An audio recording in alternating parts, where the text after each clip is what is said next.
Hey there, welcome to Broderos. Tonight, we've got hours of chilling horror stories combined with soothing rain sounds to help you relax and sleep. Before you drift off, leave a comment below and let us know where you're listening from and what time it is. And don't forget to hit that like button and subscribe right away. If you end up not enjoying it, you can always take it back later. Get cozy and let the fear take over. It began with a question none of us could answer. What happens when no one remembers you? The cabin stood at the edge of the lake, surrounded by ancient pines that seemed to lean in closer than they should. Their darkened needles whispered in the wind, a sound too much like hushed voices for comfort. We arrived late in the afternoon, our group of 6 laughing and joking as the car sputtered to a halt on the gravel driveway. Emma, the most organized among us, had found the place online. She swore it was perfect, isolated, scenic, and without cell service. No distractions, she'd said, grinning. Just us and nature. But there was something off from the start. The air smelled wrong, sharp and metallic, like blood in the back of your throat. The lake, while still and glassy, reflected the sky in a way that made it look deeper than it was, its surface almost black in the fading light. We unpacked quickly, chatting about the plans for the weekend. The cabin had 2 floors, with a large, dimly lit living room and a stone fireplace that looked like it hadn't been used in years. The upstairs hallway stretched unnaturally long, its wooden floor creaking even under the lightest step. It was Sarah, Emma's younger sister, who first mentioned the smell. "Do you guys smell that?" "Like something burning?" she asked, wrinkling her nose. "Nope," Matt replied, hauling a box of supplies into the kitchen. "You're imagining things." But she wasn't. I caught it too, faint at first, but growing stronger. By nightfall, we were settled around the fireplace, drinking wine and laughing over stupid inside jokes. The flickering light painted our faces in warm tones, but the shadows on the walls stretched unnaturally high. I couldn't stop staring at them. They moved with us, yet felt slower, like they were lagging behind. "Hey, Alex," Emma said, breaking my trance. "You okay?" "Yeah," I replied quickly. "Just tired." I wasn't. Something was wrong, though I couldn't explain it. Later, as I lay in bed, the silence grew heavy. It wasn't just quiet, it was oppressive, a vacuum that seemed to swallow even the faint sound of my breathing. And then I heard it, a soft, deliberate creak from the hallway. I sat up, straining to listen. Another creak. Closer. "Who's there?" I called, my voice shaky. No response. The air felt colder, and I suddenly realized I could see my breath in the dim light spilling in from the window. Then I saw it, a shadow moving past my door. It wasn't like a person walking. It slid, slow and unnatural, pausing just outside my room. I couldn't move. My chest tightened as if an invisible weight pressed down on me. And then, as suddenly as it had come, the shadow was gone, leaving only the sound of my own racing heartbeat. Morning came, but it brought no relief. At breakfast, everyone seemed tense. Sarah hadn't slept. Emma said she'd heard footsteps outside her window. Matt joked that it was probably a bear, but his forced laugh only made the silence heavier. By afternoon, we decided to explore the lake. It was beautiful in the way forgotten things are, still, untouched, and haunting. But the water felt wrong. Standing at its edge, I couldn't shake the feeling that something was staring back at me from beneath the surface. "Guys." Sarah's voice cut through the quiet.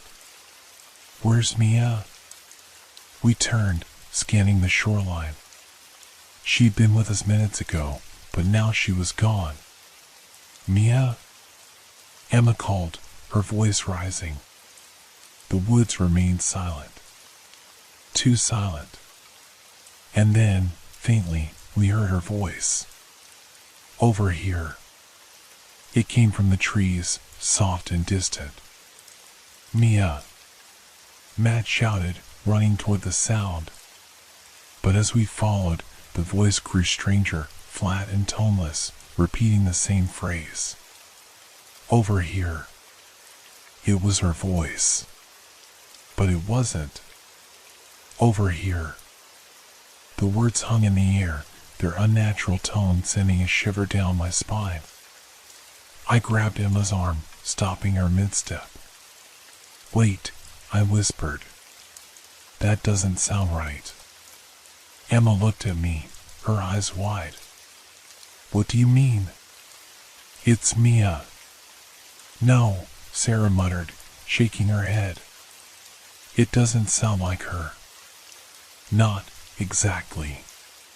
Matt ignored us, crashing through the underbrush toward the voice. Mia. Where are you? He shouted, his tone desperate. The rest of us hesitated before following. The deeper we went into the woods, the darker it became. The trees grew taller, their branches weaving together to block out the light. Every step seemed to amplify the silence, broken only by the crunch of leaves underfoot. Over here, the voice repeated, still distant, still wrong. I stopped, my heart pounding. Mia. I called, hoping, praying for an answer that sounded human. No reply came. Maybe she's hurt, Emma said, though her voice trembled. But why would she go this far? Sarah asked. Matt turned to us, his face flushed with frustration. Are we seriously going to stand here debating? She's out there. She could be in danger. He spun around and kept going, leaving us no choice but to follow. The forest seemed endless, every tree identical to the last. The air grew colder, and the metallic smell from the cabin returned, stronger now. It clung to everything, making it hard to breathe. Over here. The voice was closer now, almost within reach.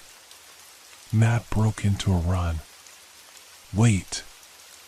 I yelled, but he didn't stop. We scrambled after him, tripping over roots and slipping on damp leaves. When we finally caught up, Matt was standing in a small clearing, turning in circles. Mia, he called, his voice cracking. She wasn't there. The clearing was empty except for an old, rotting tree stump in the center. Around it, the ground was covered in patches of ash, as though something had burned there long ago. Where's she? Emma whispered, clutching Sarah's arm. Over here. The voice came again, this time from the other side of the clearing. I froze. It wasn't just wrong, it was impossible. The voice hadn't moved naturally, it had shifted, as if the forest itself had spoken. Matt turned toward the sound, his fists clenched. Mia, if this is some kind of joke. Matt, stop, I said sharply. Something's not right. And then, for the first time, the voice changed. Help me. It was quieter, almost a whisper, but filled with something raw, pain, fear. Matt didn't hesitate. He stepped forward, toward the voice. The ground beneath him gave way. Matt. Emma screamed as he disappeared, his body swallowed by the earth. We rushed to the spot where he'd fallen. There was no sign of him, just a jagged hole in the ground, too deep to see the bottom. Matt. Sarah shouted, her voice echoing into the darkness. There was no response. The forest seemed to press in around us, the trees leaning closer, their branches creaking in the still air. And then we heard it. A low, guttural sound rising from the hole, a sound that didn't belong to Matt. The sound that rose from the hole was wrong, deep and resonant, like a growl mixed with the groan of ancient wood. It reverberated through the clearing, rattling my bones. Emma stumbled back, dragging Sarah with her. What is that?" she whispered, her voice barely audible over the growing noise. I crouched near the edge, peering into the darkness.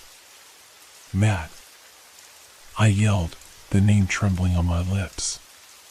There was no response, at least, not from him. Instead, the sound shifted. It became a whisper, low and raspy, echoing as though the hole was impossibly vast. "Come closer." My breath caught. It wasn't Matt's voice. It wasn't anyone's voice I recognized. "Alex, get back!" Emma screamed, yanking me by the arm.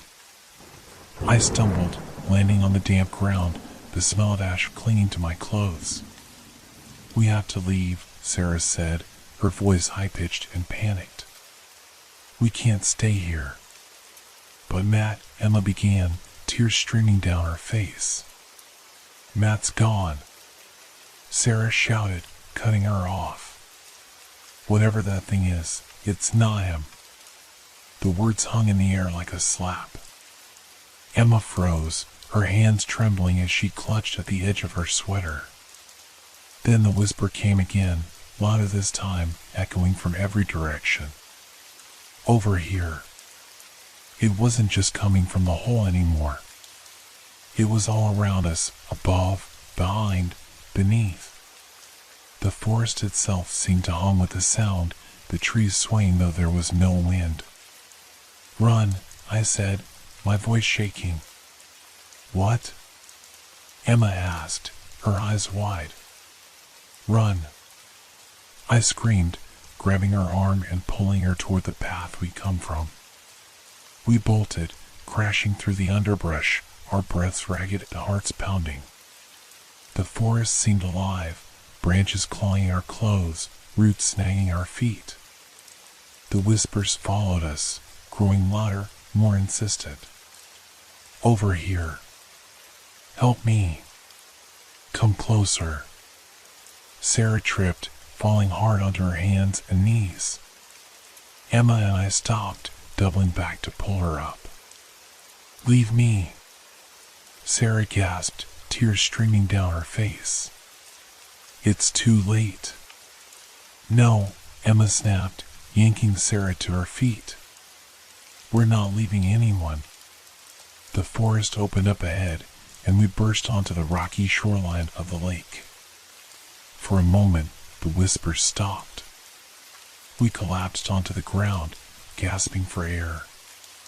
The lake was eerily still, the surface like black glass reflecting the darkening sky. "What the hell was that?" Emma asked, her voice breaking. I didn't answer. I couldn't.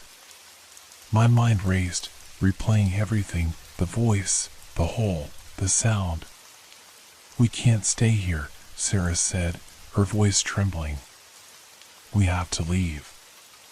Now." I nodded. "The car. We need to get back to the car." Emma stood, brushing dirt from her knees. "Okay, but we're not leaving without Matt. We'll get help, call someone." "We don't even know if Matt's," Sarah trailed off, unable to say the word. Emma turned to her, anger flashing in her eyes. "Don't you dare say that." Before Sarah could respond, the water behind us rippled. We all froze, staring at the lake. The surface, once still, now churned softly, as if something was moving just beneath it. A hand broke through the water. It was pale, wrinkled, with long, spindly fingers clawing at the air. "Matt!" Emma cried, rushing toward the edge. "Stop!" I grabbed her, pulling her back. The hand was followed by an arm, then a shoulder, then a face. It wasn't Matt. The thing that emerged from the lake wore his face, but it wasn't him. The features were too pale, the eyes too dark, the movements too jerky. Its lips pulled back into a twisted smile, revealing teeth that were jagged and too many. Emma screamed, stumbling backward. The creature tilted its head, fixing its hollow gaze on us. Then it spoke, its voice a perfect imitation of Matt's. "Over here." We stood frozen, our breaths shallow, watching as the thing that wasn't Matt crawled from the lake. Its limbs moved unnaturally, bending in ways that defied anatomy. The skin on too loosely, sagging in places and stretching tight in others. "Emma, stay back," I whispered, but my voice was barely audible over the pounding in my ears. Emma's lips trembled, her eyes fixed on the creature. "Matt," she choked out, tears streaming down her face. "It's not him," Sarah yelled, gripping Emma's arm. "Look at it." The creature tilted its head at Sarah's outburst, its dark, empty eyes locking onto her. It opened its mouth, and for a moment, nothing came out. Then, slowly, it spoke again. "Help me." The voice was identical to Matt's, but hollow, like a recording played on broken speakers. I stepped in front of Emma and Sarah, my legs shaking. "What do you want?" I demanded, though I wasn't sure if it could even understand me. The creature blinked, its movements slow and deliberate. Then it pointed, its long, bony finger rising to indicate something behind us. I turned, my stomach sinking as I followed its gesture. The cabin loomed in the distance, barely visible through the trees. "No," Sarah whispered. "No, we're not going back there." The creature took a step closer, water dripping from its body, pooling on the rocky shore. The smell of the lake intensified, sharp and decayed, making my stomach churn. "We have to go," Emma said suddenly, her voice unnaturally calm. "It's pointing to the cabin. Maybe Matt's still there. Maybe he—" "Emma, stop!" I snapped. "That thing isn't Matt, and it's leading us into a trap." "But what if he's alive?" she shouted, her voice breaking. "What if he's waiting for us, and we just leave him?" "Look at it!" Sarah screamed, her hands trembling as she pointed at the creature. "That's not him, and you know it." The creature stepped forward again, its movements quicker now, its mouth curling into a grotesque smile. "Over here," it whispered, the voice so close it felt like it was inside my head. The air around us grew colder, the lake's surface rippling as if something massive lurked just beneath. The trees creaked, their branches swaying in a rhythm that felt deliberate. I grabbed Emma's arm and pulled her back. "We can't stay here." "But—" "No!" I snapped, my voice sharp enough to cut through her panic. "Whatever this is, it's not human. We need to leave now." Emma hesitated, glancing between me and the creature, before nodding reluctantly. We turned and ran, our feet pounding against the rocky shore as the whispers followed us. "Come closer." "Help me." "Over here." The voices overlapped, blending into a cacophony that grew louder with every step. The forest swallowed us again, its shadows darker, its silence more oppressive. The cabin appeared through the trees, and for a moment, relief washed over me until I saw the door. It was wide open, swinging gently on its hinges despite the still air. "No," Sarah muttered, shaking her head. "No, no, no." "There's no other way," I said, my voice firm despite the fear clawing at my chest. We'll regroup inside, grab anything useful, and head for the car. But what if we don't have time? I snapped. Just move. We rushed inside, slamming the door behind us. The cabin was eerily quiet, the air thick and stifling. The metallic smell was stronger here, seeping into my lungs with every breath. Barricade the door, I ordered. Emma and Sarah grabbed chairs and a heavy table, shoving them against the entrance. As they worked, I scanned the room. Something was different, subtle but wrong. The furniture seemed slightly out of place, the walls darker than before, as if the shadows had grown deeper. And then I saw it. A mirror on the far wall, its surface cracked and warped, reflecting the room in distorted fragments. But the reflections didn't match. In the mirror, I saw the three of us standing by the door, Emma, Sarah, and me. And behind us, a fourth figure. "Don't move," I whispered, my voice shaking. "What?" Emma asked, turning to look at me. "Don't." It was too late. The figure stepped forward, emerging from the shadows. It was Matt, or what was left of him. His face was pale and waterlogged, his eyes black pits. His lips moved, but the words that came out weren't his. "Help me," he whispered, his voice echoing through the room. Sarah screamed, backing away, but the cabin door slammed shut on its own, trapping us inside. The lights flickered, and the whispers returned, louder and more insistent. "Over here.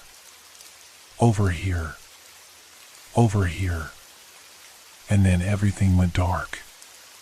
The darkness was suffocating, pressing against my skin like a heavy, damp blanket. I couldn't see Emma or Sarah, but I could hear their breathing, shallow and panicked, somewhere close by. "Stay close," I whispered, my voice trembling as I fumbled in the black void, searching for something, anything, to ground myself.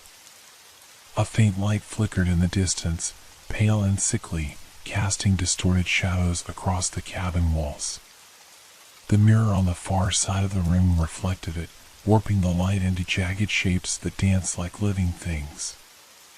"Where's Matt?" Emma's voice cracked, her words barely audible over the growing hum in the air.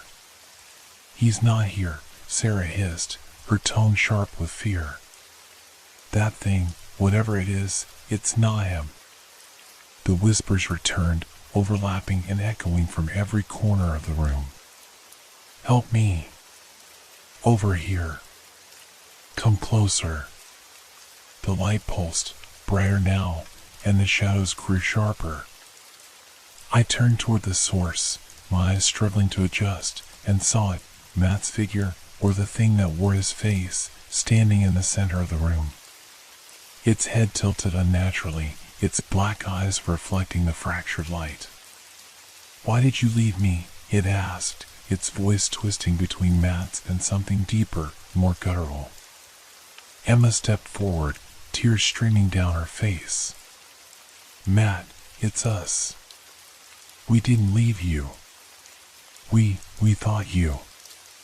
"Emma, don't!" I shouted, grabbing her arm, but she wrenched free. "He needs us," she cried, moving closer to the figure. The thing smiled, its teeth jagged and too sharp, and extended a hand toward her. "Don't touch it." Sarah screamed, lunging to pull Emma back. But as she did, the cabin seemed to shift. The walls groaned, stretching and twisting, the floor beneath us buckling. The whispers turned into a deafening roar, and the light flared, blinding. When I blinked, the room was gone. We were standing in the clearing by the lake, the ground soft and wet beneath our feet. The hole was there, gaping and dark, and the whispers now seemed to rise directly from its depths. How did we?" Emma stammered, her head whipping around. "It's the hole," I said, my voice shaking as realization dawned. It's not just a hole. It's something else. Something wrong.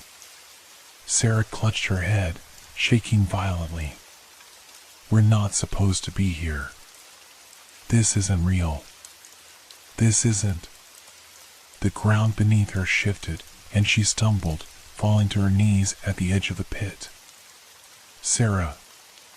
Emma screamed, rushing to pull her back. But it was too late. The hole expanded, its edges crumbling as something massive began to rise from the darkness. It wasn't just a figure this time, it was a mass of shadows, twisting and writhing, its form constantly shifting. Faces appeared within it, fleeting and distorted, their mouths open in silent screams. It reached for Sarah, its shadowy tendrils wrapping around her legs, pulling her closer to the edge. Help me, she screamed, clawing at the ground. Emma and I grabbed her arms, pulling with everything we had, but the force was too strong. I'm sorry, Sarah sobbed, her eyes wide with terror. I'm sorry. With a final, gut-wrenching scream, she was dragged into the abyss. The ground stilled, the whispers fading into an eerie silence. No, Emma whispered, collapsing onto the damp earth. No, no, no. I stared at the pit, my mind reeling. The shadows within it swirled, slower now, as if satisfied. This isn't over, I said, pulling Emma to her feet. We have to get out of here. But Sarah... She's gone, I said, my voice breaking. We can't help her now. The forest around us was silent as we stumbled toward the path leading to the car. The air felt heavier, the shadows darker, but we didn't stop. As we reached the edge of the clearing, Emma froze, her eyes wide. What is it? I asked, turning to look. She pointed to the ground. There, at the base of a tree, was something that shouldn't have been there, a small, silver bracelet. Sarah's bracelet. And beside it, a single, muddy footprint. Not hers. Not mine. It was Matt's.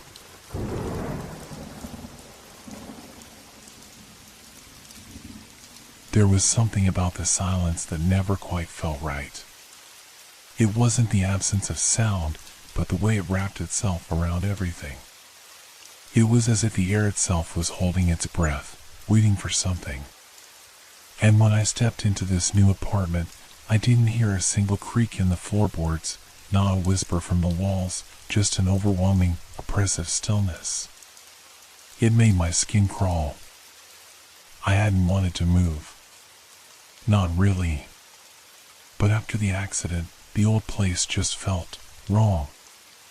I needed a fresh start, somewhere far enough from the memories, from the chaos that had torn through my life. The old apartment was gone now, wrecked and abandoned, the remnants of a past that felt like someone else's life. So, here I was, in a new apartment, in a new city, trying to convince myself that everything would be okay. The first few days were uneventful, almost too uneventful. I unpacked my things, organized my small space, and told myself that I was finally free from the ghosts of the past. But something strange began to creep in as I adjusted to the quiet. It wasn't just the stillness, it was the way the place seemed to watch me. The way it felt like I was never alone, even when I was. The first time it happened was when I opened the door to the kitchen. I hadn't heard the door creak when I stepped through, but it was as if something invisible was pressing against the back of my neck, urging me to move faster, to get out of that room. I chalked it up to nerves. After all, I had just moved in, and it was common to feel unsettled in a new place. But when I turned around to close the door, I froze. There, on the other side of the room, stood a shadow. It wasn't human, not exactly. It was more like a distortion in the light, a dark patch that seemed to linger just a bit too long before fading. I told myself it was just the lighting, the play of shadows from the streetlights outside. But the feeling didn't go away. It hung in the air, like a low hum just beneath the surface of my thoughts. It happened again the next morning when I went up the stairs to the second floor. I hadn't noticed anything odd about the stairs when I first moved in, but this time, as I reached the top step, I felt a shift in the air. It was like stepping through an invisible barrier. My feet were heavier, the air thicker. I glanced around, expecting someone to be behind me, but the hallway was empty. Still, I couldn't shake the feeling that something was wrong. The days blended into one another, and the feeling of being watched only grew stronger. At night, I would hear things, small things, like the sound of the floor creaking in the other room, the faintest scrape of metal against wood. I would lie in bed, staring at the ceiling, telling myself it was nothing. It had to be nothing. But then the shadows began to move. It wasn't just the corner of my eye anymore, they were following me. They darted across the walls while I wasn't looking, flickered in the corner of the room when I turned my back. I couldn't escape them, couldn't explain them. The more I tried to ignore them, the more real they became. One night, I stood in front of the bathroom mirror, brushing my teeth, when I caught a glimpse of something in the reflection. A figure, tall, gaunt, looming just behind me. I spun around, heart racing, but there was nothing. Nothing but the bathroom door, cracked slightly open. I was breathing hard, my chest tight, as if I'd just been in a race, but I hadn't moved an inch. Was it the house? Or was it me? Was I losing my mind? The thought gnawed at the back of my head, but I quickly dismissed it. No, I wasn't crazy. I had to be just tired. But even as I tried to convince myself of that, a small part of me, the part one didn't want to acknowledge, knew that something was wrong. Something in this place wasn't just strange. It was dangerous. I could feel it now, every time I walked through the apartment. The sensation that the walls were closing in, the air thickening around me. I couldn't breathe as easily anymore. The hallways seemed longer, the corners darker. And that feeling of being watched, it was suffocating. I tried to ignore it, I really did. But when I stepped out of the shower one evening, I saw it again. The shadow. This time, it was standing at the end of the hallway, barely visible in the dim light. It didn't move, not at first. But then it took a step forward. I froze, my hand gripping the towel around me. I couldn't move, couldn't look away. My heart pounded in my chest as the figure moved closer, slowly, deliberately.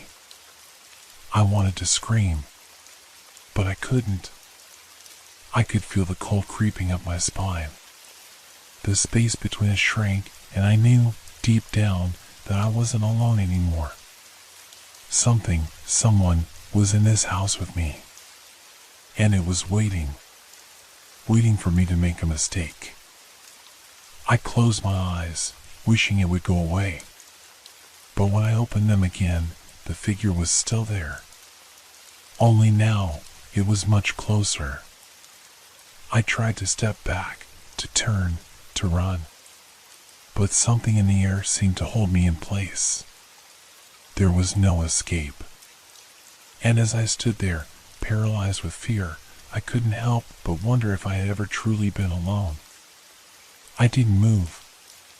The figure was still there, standing at the end of the hallway, a silhouette made of shadows, stretching and shifting in ways that didn't make sense.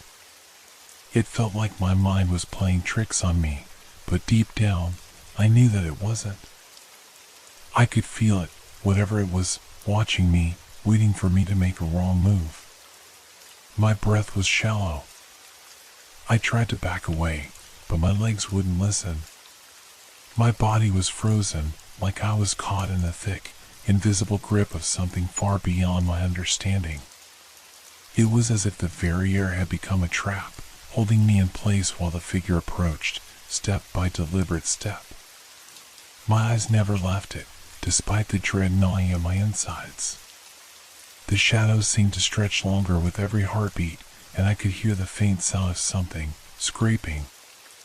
Not the sound of footsteps, but something far more unsettling, like the dragging of fingers across a cold, wooden surface.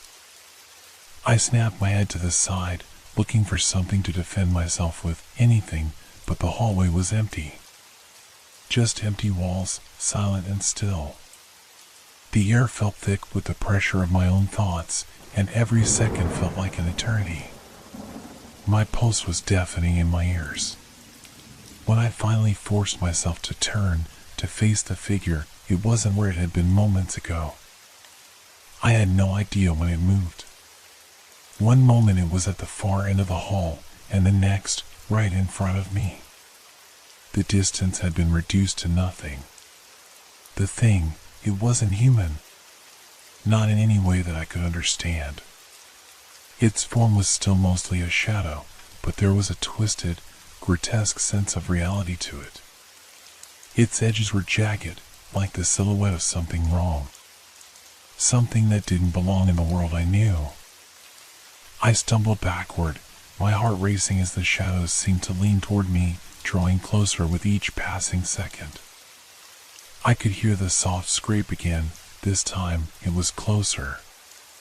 The sound came from right behind me. I couldn't breathe. I couldn't move. I was suffocating. I forced my legs to bend, to take a step back, but they refused. It was as if something was keeping me rooted to that spot, something invisible and strong. I glanced around desperately, looking for an escape. But there was none. The walls seemed to close in, the space around me narrowing like I was stuck inside a box. A box I couldn't break out of. I closed my eyes, a desperate attempt to block it all out. But when I opened them again, I wasn't in the hallway anymore. The apartment had changed. The familiar walls had morphed into something alien. The rooms were larger, the ceilings higher. The floors creaked beneath me like they hadn't before. But that wasn't the worst of it. The shadows had multiplied. They were everywhere now, creeping along the edges of the room, climbing up the walls, pooling in the corners. They weren't just at the periphery anymore. They were inside, filling every inch of the space, closing in on me. I could hear the scraping now, louder than before. It wasn't just one figure. It was many. Moving toward me. Around me. I tried to shout, to cry out for help, but no sound left my mouth. It was like my voice had been stolen, trapped in my throat. My chest tightened as if the very air was pressing down on me, squeezing the breath out of my lungs. There was no escape. Suddenly, the shadows moved. Not in a smooth, fluid motion, but with a sickening, jerky speed. They reached for me, wrapping around my ankles, tugging at my legs, pulling me to the floor. I screamed, but the sound was suffocated by the weight of the room, the weight of the darkness. It didn't matter how much I struggled. The more I fought, the more I was dragged down, deeper into the blackness. It felt like being pulled into a pit, an endless abyss that seemed to swallow up everything, light, sound, thought. I fought to stay conscious, to stay grounded, but it was useless. Everything felt like it was slipping away from me, like I was falling into something far worse than sleep. And then, just as suddenly as it had started, the shadows stopped. I lay there, frozen on the floor, gasping for air. The silence was deafening, but this time it wasn't the same as before. The air was thick with something I couldn't describe, an oppressive weight that crushed every thought I had. I couldn't move. I couldn't speak. I could only lie there, heart pounding in my chest, waiting. What had just happened? Was it real? Had I imagined it? The question didn't matter anymore. I knew what I had felt. I knew what I had seen. And the worst part was, whatever it wasn't over. Not by a long shot. The next morning, or what I thought was morning, time had become a blur. I awoke on the floor, disoriented, my mind struggling to make sense of what had just happened. The room was still. Too still. The shadows were gone, but I couldn't shake the feeling that they had never truly left. They were just waiting, patient, as though biding their time. I slowly pushed myself to my feet, every muscle aching, and glanced around the room. Everything seemed normal, but the normalcy was unsettling. The walls were still the same pale yellow I had chosen. The light from the window fell at the same angle it always had. The apartment was quiet, too quiet. It was as if the very air had thickened, becoming dense, suffocating. My head throbbed as though it were not my own. I tried to shake it off, telling myself that I must have been imagining things. After all, I hadn't gotten much sleep since moving in. My mind must have been playing tricks on me. The anxiety, the isolation, it had all gotten to me. But deep down, a small, trembling part of me wasn't so sure. I stepped carefully toward the kitchen, trying to ignore the tension in the air. The apartment seemed larger now, though that didn't make sense. There was nothing physically different about it. Yet, the space around me felt stretched. The walls felt like they were moving, shifting with every breath I took. I reached the kitchen, my fingers brushing against the cool, smooth surface of the counter. But as I looked around, I noticed something I hadn't seen before. A crack in the wall. Small, almost imperceptible. But it was there. I hadn't noticed it before. How could I have missed it? I leaned closer, tracing the crack with my finger. The texture was rough and jagged, like the wall was hiding something beneath the surface. Something that shouldn't be there. My breath caught in my throat, and a chill ran down my spine. I heard it then. A low hum, barely audible, vibrating beneath the walls. At first, I thought it was just the pipes or the creaking of the building settling, but the sound grew louder, more insistent. It wasn't coming from the outside, though. No, it was coming from within the walls themselves. I backed away, but the hum didn't stop. It grew louder, as if it were following me. I pressed my hand against my chest, feeling the rapid beat of my heart. I didn't know what was happening, but I couldn't stand still anymore. My legs moved on their own, carrying me to the staircase. The stairs felt different now, too. They creaked under my feet, and the air around me thickened, as if it were wrapping around me like a suffocating fog. I didn't even want to look at the hallway at the top of the stairs, but I did. I had to. There was something standing there. At first, I thought my mind was playing tricks on me again, but it was real. A figure, no, a shape, was standing at the end of the hall, just beyond the light. It was tall and thin, its body obscured by darkness, but there was no mistaking the sense of presence. It felt as though it were watching me, observing my every move. I froze, my breath catching in my throat. I couldn't speak. I couldn't even scream. The figure remained still, unmoving, but its presence was unmistakable. I couldn't take it anymore. I turned and ran, my legs carrying me back down the stairs, through the living room, to the front door. I had to leave. I couldn't stay here any longer. But when I reached for the door handle, I felt it, the cold pressure against my hand. It was locked. My mind screamed at me. I twisted the handle harder, pulling and pushing, but the door wouldn't open. I was trapped. Panic surged through me as I stepped back from the door, my heart racing. The silence in the apartment had returned, but it was different now. Heavier. More oppressive. I could hear my own breathing, shallow and rapid, echoing in my ears. And then I heard something else. A voice, faint but clear, coming from somewhere within the apartment. Get out. It wasn't my voice. I hadn't spoken. My chest tightened. I turned toward the source of the sound, but the room was empty. Get out, the voice repeated, this time louder, clearer. It was coming from the walls, from the floor, from everywhere. I staggered back, my breath coming in sharp gasps. The walls, the floors, the ceiling, they were all closing in on me. The apartment felt smaller, tighter, suffocating. I pressed my hands to my ears, trying to block out the sound, but it was no use. It wasn't just a voice anymore. The entire apartment seemed to be vibrating, shaking, as if it were alive. And then, just as quickly as it had started, it stopped.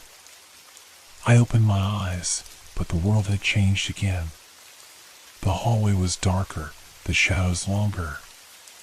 The walls seemed to be closing in, bending, as if they were moving closer. My body was shaking, and I could taste metal on my tongue. I tried to speak, but the words stuck in my throat. I couldn't breathe. I couldn't think. Something was here with me. Something that wasn't just in my head. The question lingered, was it the apartment, or was it me? And as I turned to face the darkness, the only answer I had was the suffocating, unyielding silence. The silence was unbearable. It wasn't the kind of silence you could find comfort in. It was suffocating, as though it pressed down on my chest, urging me to stop breathing, to stop thinking. I couldn't trust the silence, couldn't trust the walls around me. They felt like they were closing in, like they were watching me, waiting for me to make the wrong move. My hands shook as I reached out for the wall, hoping to steady myself.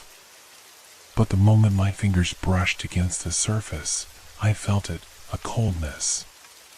Not the usual chill that comes with an old building, but a deep, unnatural cold. I pulled my hand back, but the sensation lingered on my skin, as if the wall had left an imprint on me, a mark that wouldn't fade. I backed away from the hallway, retreating to the living room. The shadows seemed to have multiplied, creeping along the edges of the room like tendrils of darkness, always there, always watching. I could feel them even when I wasn't looking directly at them. They were just present. They were real in a way that made the rest of the world feel unreal. I tried to rationalize it. It was all in my head. Maybe the stress, maybe lack of sleep. But then I heard it, the sound. It was subtle at first, like a whisper, but it grew louder. It wasn't coming from outside the apartment. It wasn't coming from the walls. It was coming from inside my own mind. Leave. The voice wasn't my own. It was deeper, distorted, like a low hum that echoed in the back of my skull. I staggered back, clutching my head, trying to make sense of it. The air around me felt heavier, the weight of something pressing down, something ancient and malevolent. I looked around, trying to find the source, but the apartment was still. Too still. And then I saw it again. The figure, standing at the edge of the room. This time, it was closer. It was no longer just a shadow, but a solid, tangible presence. It wasn't humanoid. It was something else, something wrong. Its shape was twisted, broken in a way that shouldn't have been possible. Its edges blurred, bending unnaturally, like it didn't belong in the world I knew. I tried to scream, but the sound was swallowed by the thick air. My throat was dry, tight, as if something was blocking it. I could feel my pulse pounding in my ears. My heart was racing, but my legs wouldn't move. I was paralyzed, trapped in the very room I had hoped would provide some semblance of safety. The figure took a step toward me. I didn't know how it moved, but I felt it, each movement, each shift in the air, each inch closer it came. The floor creaked beneath me, and the walls seemed to groan with the weight of something heavy, something oppressive. It spoke, its voice a distorted rasp that slithered into my mind, wrapping itself around my thoughts. You shouldn't have come here. I tried to turn away, to run, but the room was changing. It wasn't just the figure. The entire apartment was changing. The walls were warping, bending like they were alive, stretching and contorting as if the very fabric of the space had been ripped open. The floor beneath my feet felt unstable, shifting as if it could give way at any moment. The shadows moved too. They weren't just passive now. They were reaching for me, curling around my legs, my arms, pulling me toward the figure. I tried to pull away, but my limbs felt heavy, like I was wading through thick mud. The more I struggled, the tighter the shadows gripped me. The figure didn't move. It didn't need to. It was the embodiment of the apartment, the embodiment of the fear that had been growing inside me since the moment I had stepped through that door. It was everything I had been avoiding, everything I had tried to ignore. You can't leave, it whispered, its voice now so close it was inside my head, inside my bones. You're already part of it. I couldn't breathe. I couldn't think. My body was no longer my own. I was trapped. The apartment had become my cage, and there was no escape. The walls closed in tighter, the shadows grew longer, and the figure loomed above me, its presence suffocating every thought, every ounce of hope I had left. And then, everything went dark. I don't know how long I was unconscious. It could have been seconds or hours. When I opened my eyes again, I was back in the living room, lying on the floor. The apartment was silent. Too silent. I stood up slowly, my body aching as if I had been dragged through a nightmare. But everything was different now. The apartment didn't feel like the same place. The walls, the floor, the ceiling, they had all shifted. The room felt wrong. Familiar, but wrong. I looked around, but the figure was gone. The shadows had receded, but I could still feel them, lurking in the corners, waiting for me to turn my back. I stumbled toward the door again, hoping that maybe, just maybe, this time it would open. But it didn't. It was still locked. I pressed my ear against the door, but I didn't hear anything. No sounds from the outside. Nothing. It was as if the entire world had been cut off from me, leaving me alone in this place. This place that wasn't my home anymore. The air felt thick with the weight of something unspeakable, something I couldn't name. Something that had always been there, just waiting for me to discover it. And that was when I realized. The apartment wasn't just a place. It was a trap. And I had been caught the moment I stepped inside. I stood at the door, my hand trembling as it hovered over the handle. It felt like hours had passed since I first tried to leave. Time didn't exist in this place anymore. It had all blended together into a suffocating void of uncertainty. The air was thick, oppressive. I couldn't breathe properly. Every breath felt too shallow, too forced. I knew now, with a certainty that made my skin crawl, that there was no leaving this apartment. Not through the door, not through the windows, not by any means I could think of. I had tried everything. The walls had closed in on me, the shadows were still there, watching, waiting, and the figure, whatever it had been, was still lingering in the corners of my mind. I could feel it even when I wasn't looking. I couldn't escape. I backed away from the door, my heart pounding in my chest. It wasn't just the apartment anymore. It was me, too. The boundaries between the two had blurred. I had become part of it, a mere echo in its cold, suffocating grip. My mind was unraveling, piece by piece. Every thought was a struggle, every breath an act of defiance against something that was bigger than me. I turned toward the hallway, my gaze drawn to the dark, twisted shape at the end of it. It was the same shape I had seen before, but now it was clearer. It wasn't just a shadow. It was something that could never exist in the world I once knew. Something that wasn't bound by the laws of reality. Its outline shifted constantly, moving and contorting in ways that made my stomach churn. It was hungry, I realized. Hungry for something. For me. For whatever it could feed on. The voice came again, but this time it wasn't a whisper. It was clear, sharp, and cold, like ice scraping against metal. You can't leave. I tried to move, to get away, but my legs wouldn't cooperate. It was as if the apartment itself was holding me in place, forcing me to confront what I had feared from the start. The figure was closer now.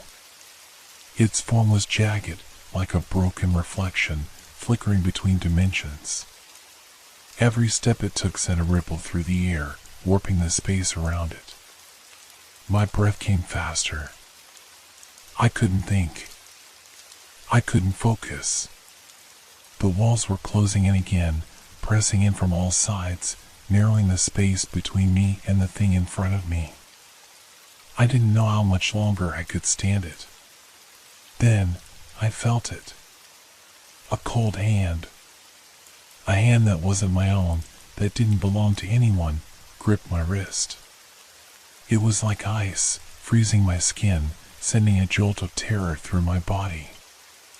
I gasped, twisting to pull away, but the hand only tightened. The pain was unbearable.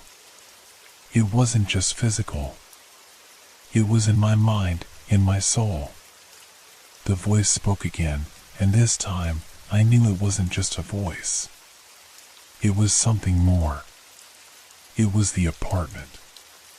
The walls. The very building itself, speaking to me, telling me its truth. You are mine now. The words echoed in my skull, reverberating like a death knell. My heart thudded in my chest, but I couldn't move.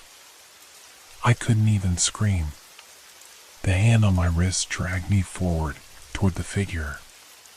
Toward the darkness that was now swallowing everything, pulling me into it. I had to get away. I had to run. But it was too late. I could feel myself slipping away from reality, from everything I once knew. The apartment was eating me alive.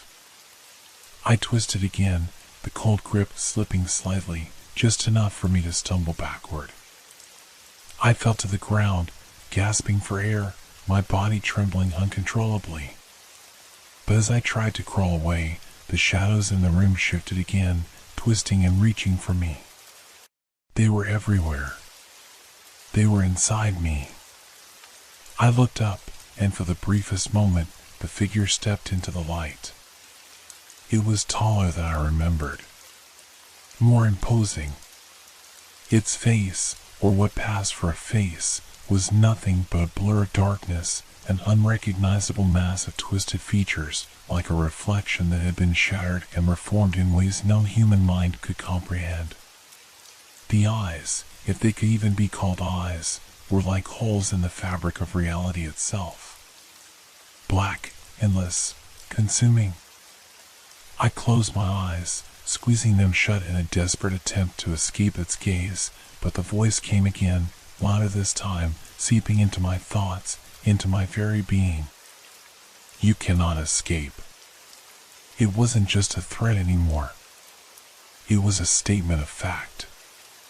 The apartment had claimed me. I had become part of it, a part of something ancient, something eternal. The last thing I saw before everything went black was the figure leaning toward me, its cold breath brushing against my face, and then the world vanished.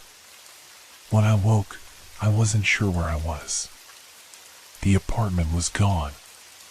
The walls, the shadows, the figure, they were all gone. I was somewhere else. But something felt wrong. My mind couldn't grasp it at first. My surroundings were unfamiliar, but there was a sense of déjà vu, as though I had been here before. The air was thick with an unsettling quiet. I tried to move, to stand up, but my body didn't respond.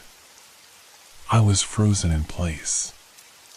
I couldn't feel my limbs. Then I realized I was still inside the apartment. It hadn't let me go.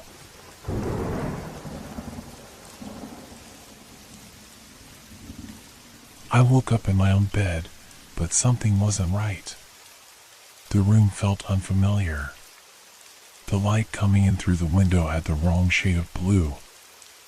I tried to shake it off, telling myself I was just disoriented.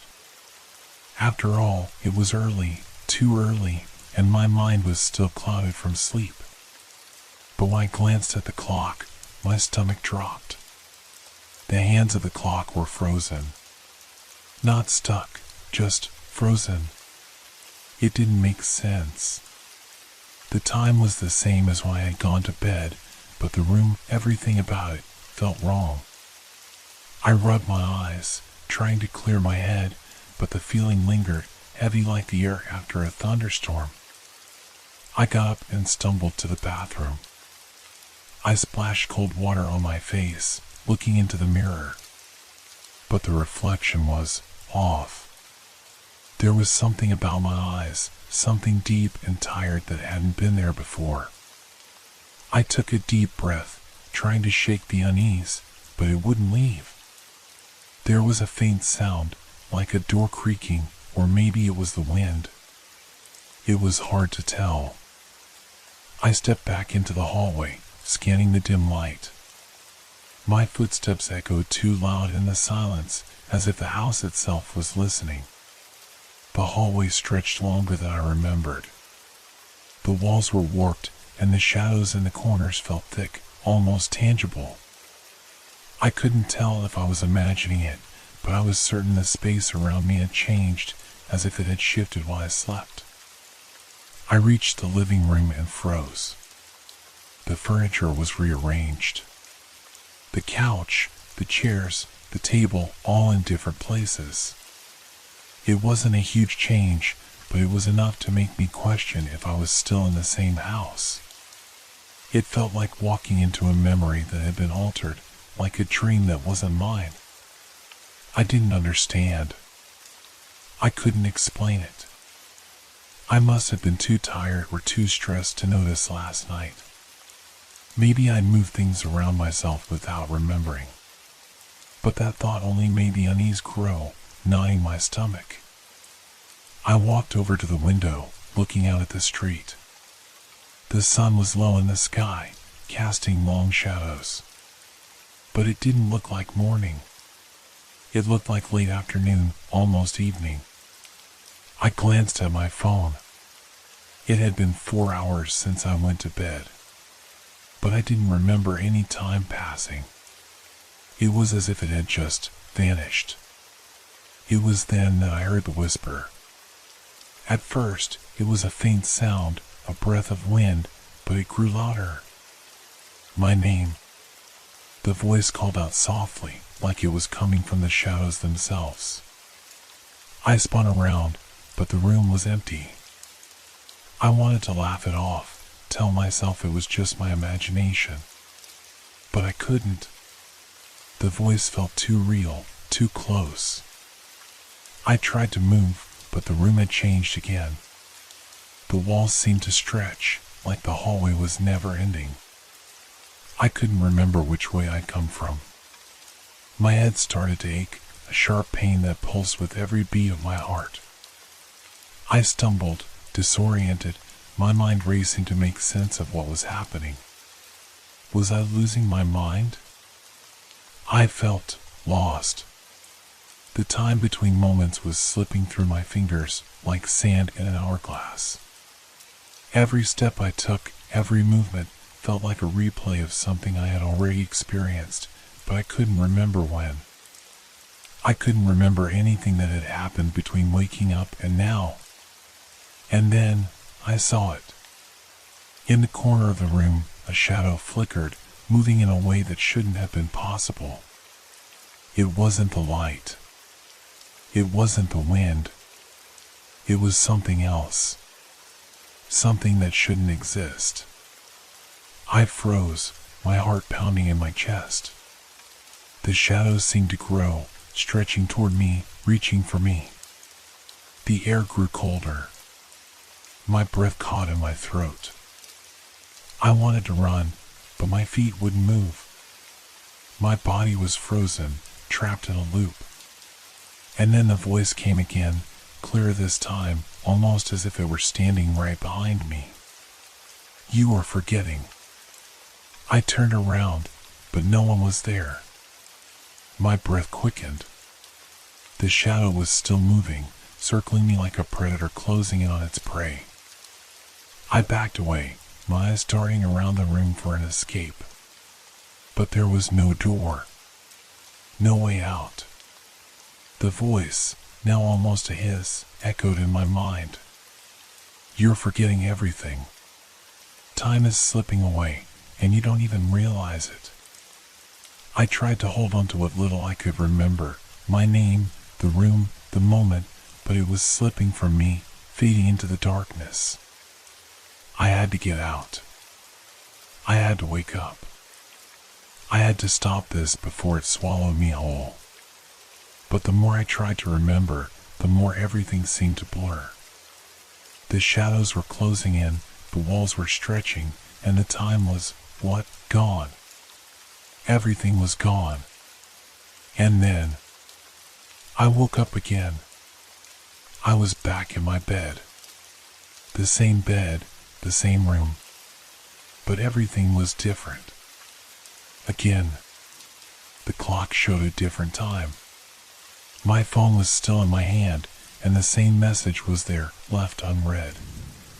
My mind raced as I tried to piece it together, but the harder I tried, the more the pieces shifted, moving like smoke in my fingers. I couldn't tell if I was dreaming or if this was real. Time had become a blur, and I had no idea which reality I was supposed to trust. But one thing was clear. I couldn't escape it. The moment I woke up, I knew something had changed. The room felt heavier, as if it had accumulated some unseen weight while I slept. I could almost feel the pressure in the air, like a storm was brewing inside the walls themselves. I sat up in bed and glanced at the clock again. The hands moved, but there was something unsettling about their movement. Slow, deliberate, as if time itself was mocking me. I ran my fingers through my hair, trying to calm myself. Maybe I had just dreamed all of it. Maybe the shadows, the voice, the disorientation, it was all a product of my imagination, a result of too much stress. After all, who could blame me for losing track of time in a world where everything seemed to move so quickly? But when I tried to get out of bed, I found my legs weak, like they hadn't fully woken up either. I stumbled, my feet unsteady on the floor, as if I were walking through someone else's body. I grabbed the edge of the nightstand to steady myself, but my fingers brushed against something that didn't belong there. A small, cracked watch. I didn't recognize it. It was old, rusted at the edges, with a faint crack running through the glass. I picked it up, my fingers trembling. There was something wrong about it, but I couldn't quite place what. I stared at it for a moment, then shook my head, setting it back down. It was probably just another thing that had somehow appeared while I wasn't paying attention.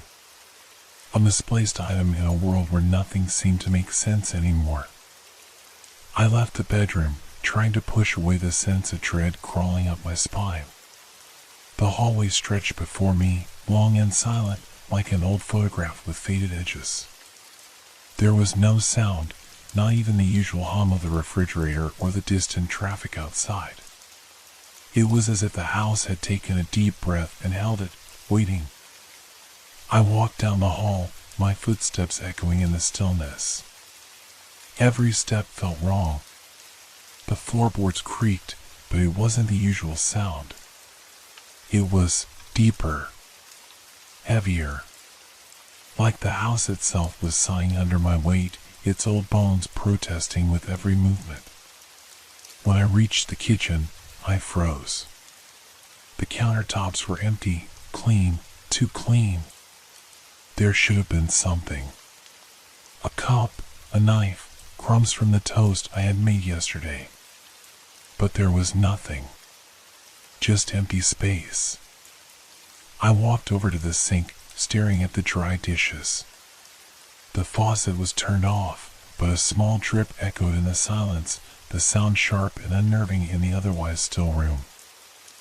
I reached out to turn the faucet off completely, but my hand paused just before it touched the handle.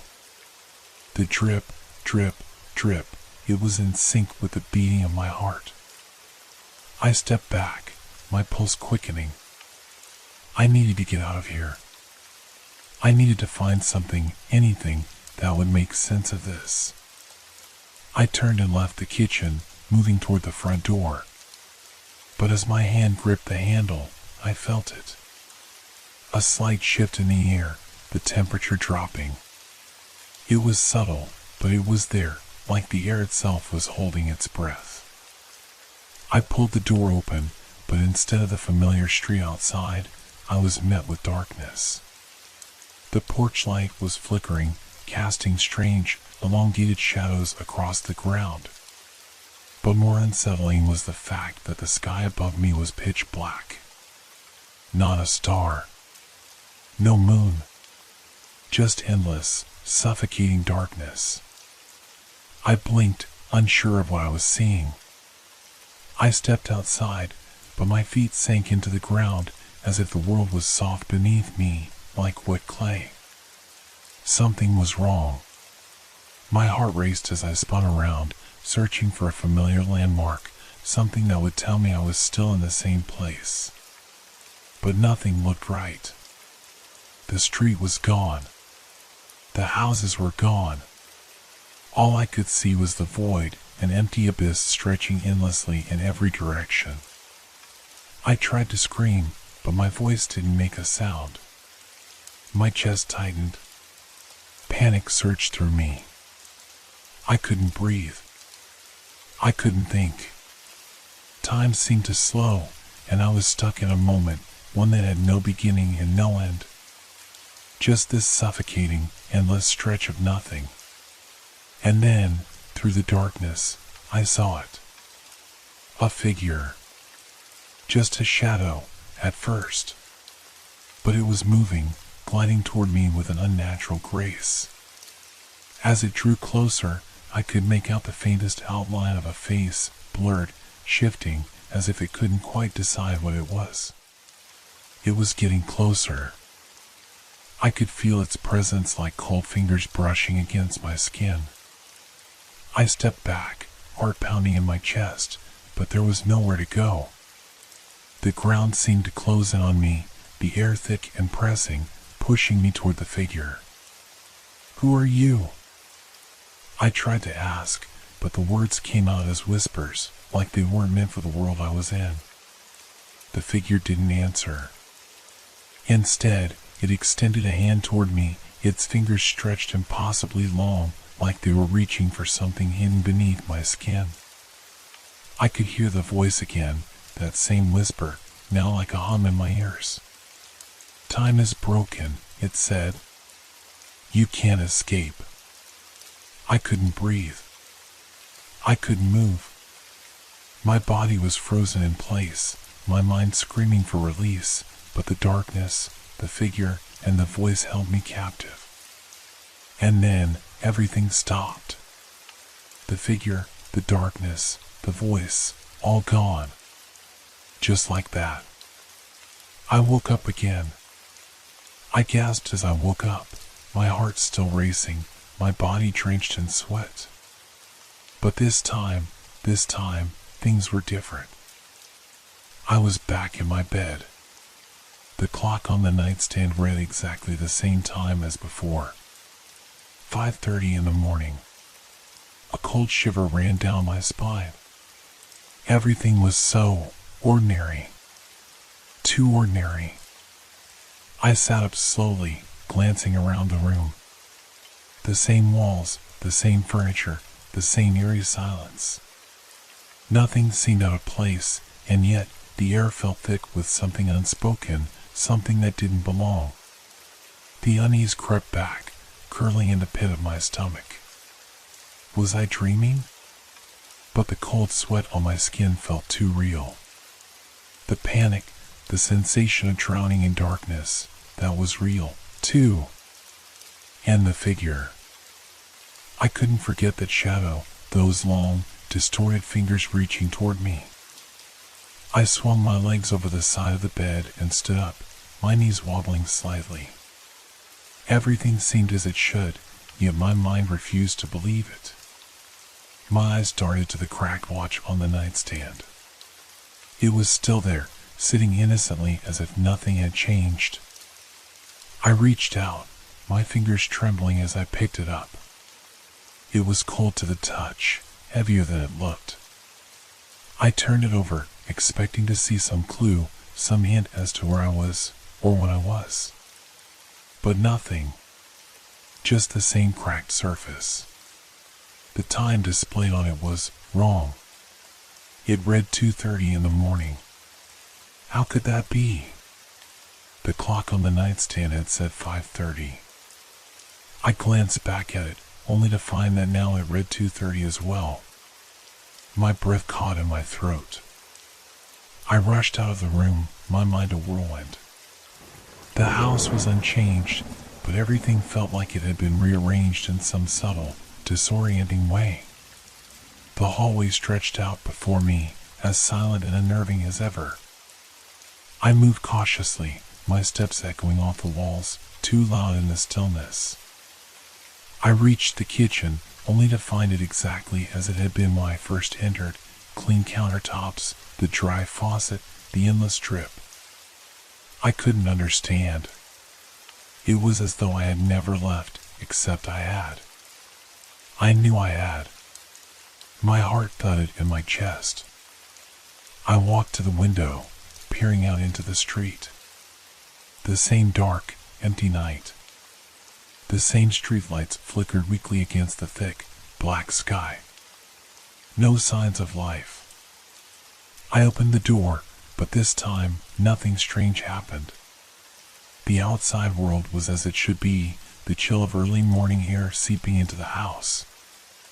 I stepped out onto the porch, feeling the solid ground beneath my feet, the familiar way of reality returning. But I couldn't shake the feeling that something was slipping through my fingers. Like I was standing in a space between moments, between one life and another.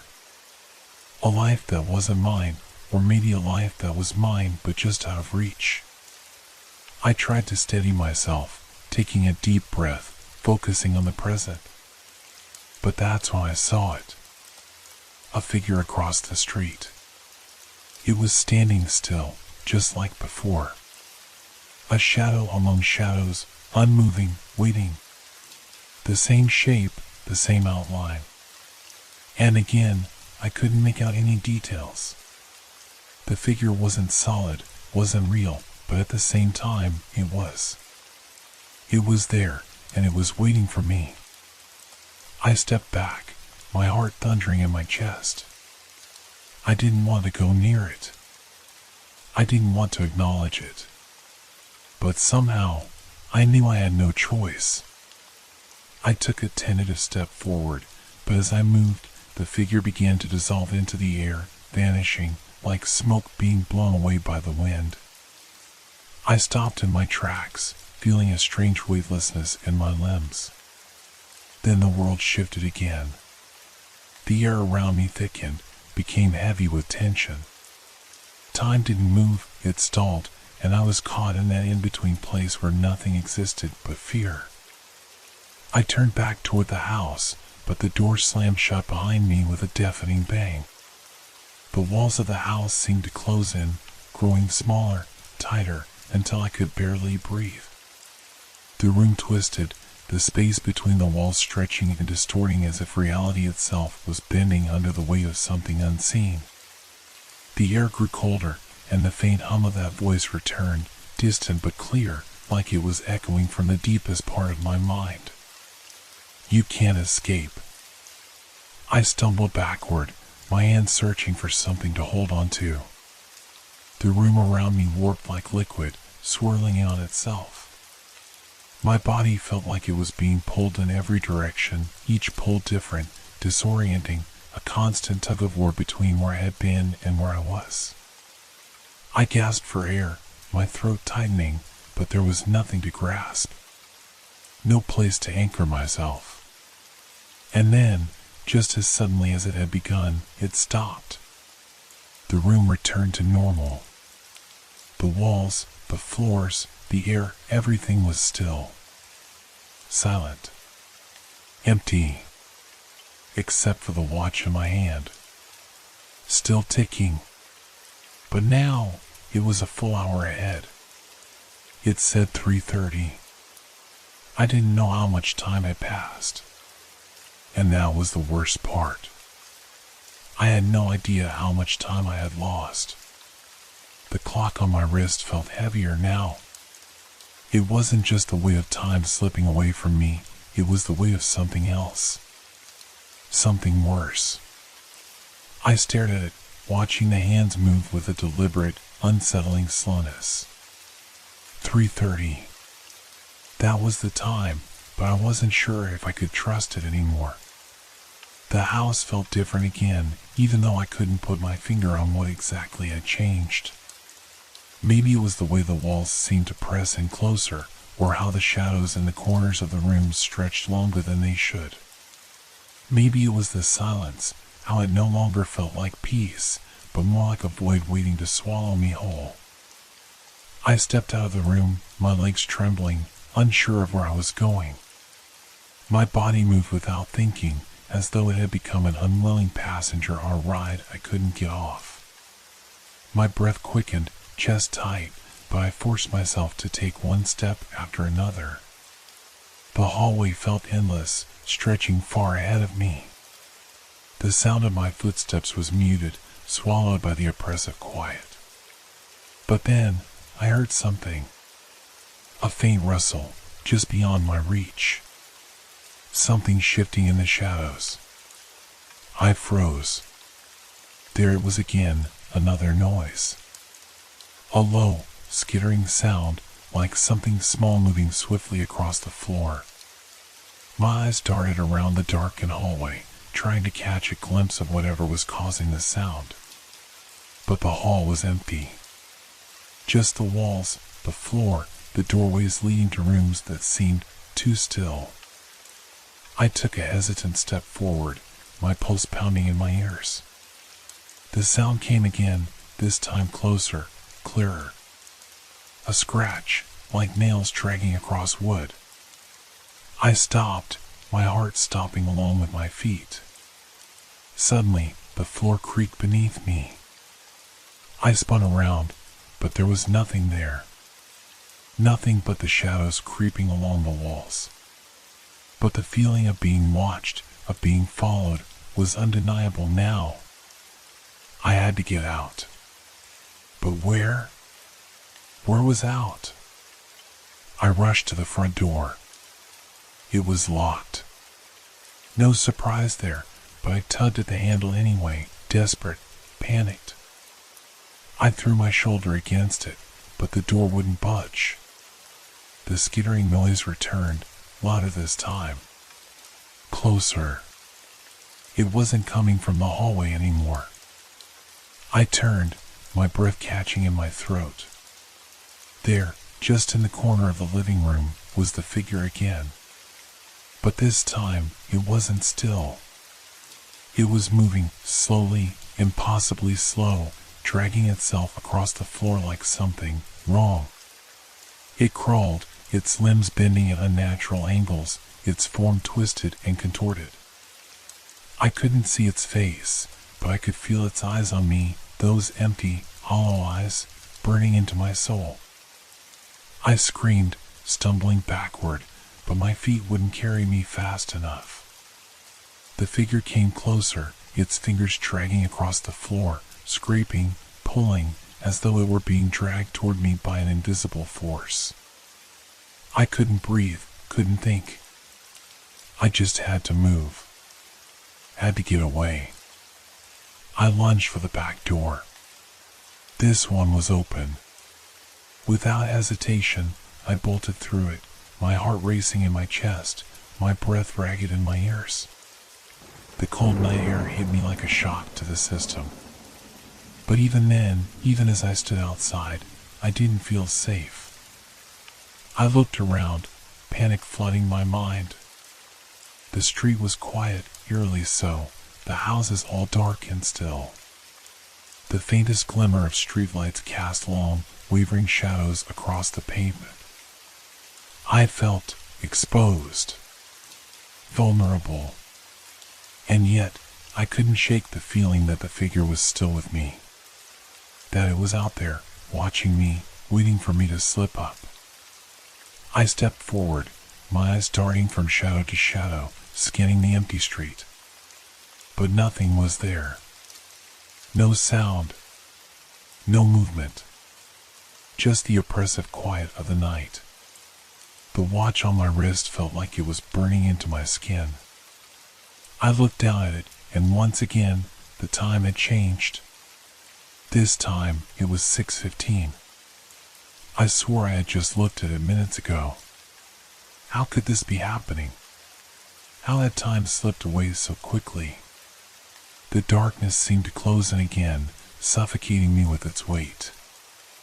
I turned back toward the house, but something stopped me.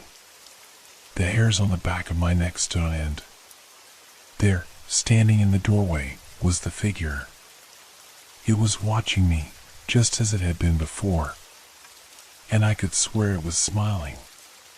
A sickening, distorted grin that twisted its face into something unnatural. I didn't wait to see any more. I turned and ran, faster than I had ever run before. Each step was fueled by pure terror, but even as I fled, I knew one thing: I couldn't escape this. The figure was everywhere, always waiting for me. Time was slipping away, and I had no idea how much longer I could hold on before it all broke. I couldn't stop running. My legs felt like they were made of lead, yet my body propelled me forward as if I was being chased by something far worse than I could comprehend. The pounding of my footsteps seemed louder than ever, echoing off the pavement, blending with the frantic beating of my heart. I didn't dare look back. I couldn't. But that feeling, that unshakable sensation of eyes on me, didn't fade. It intensified.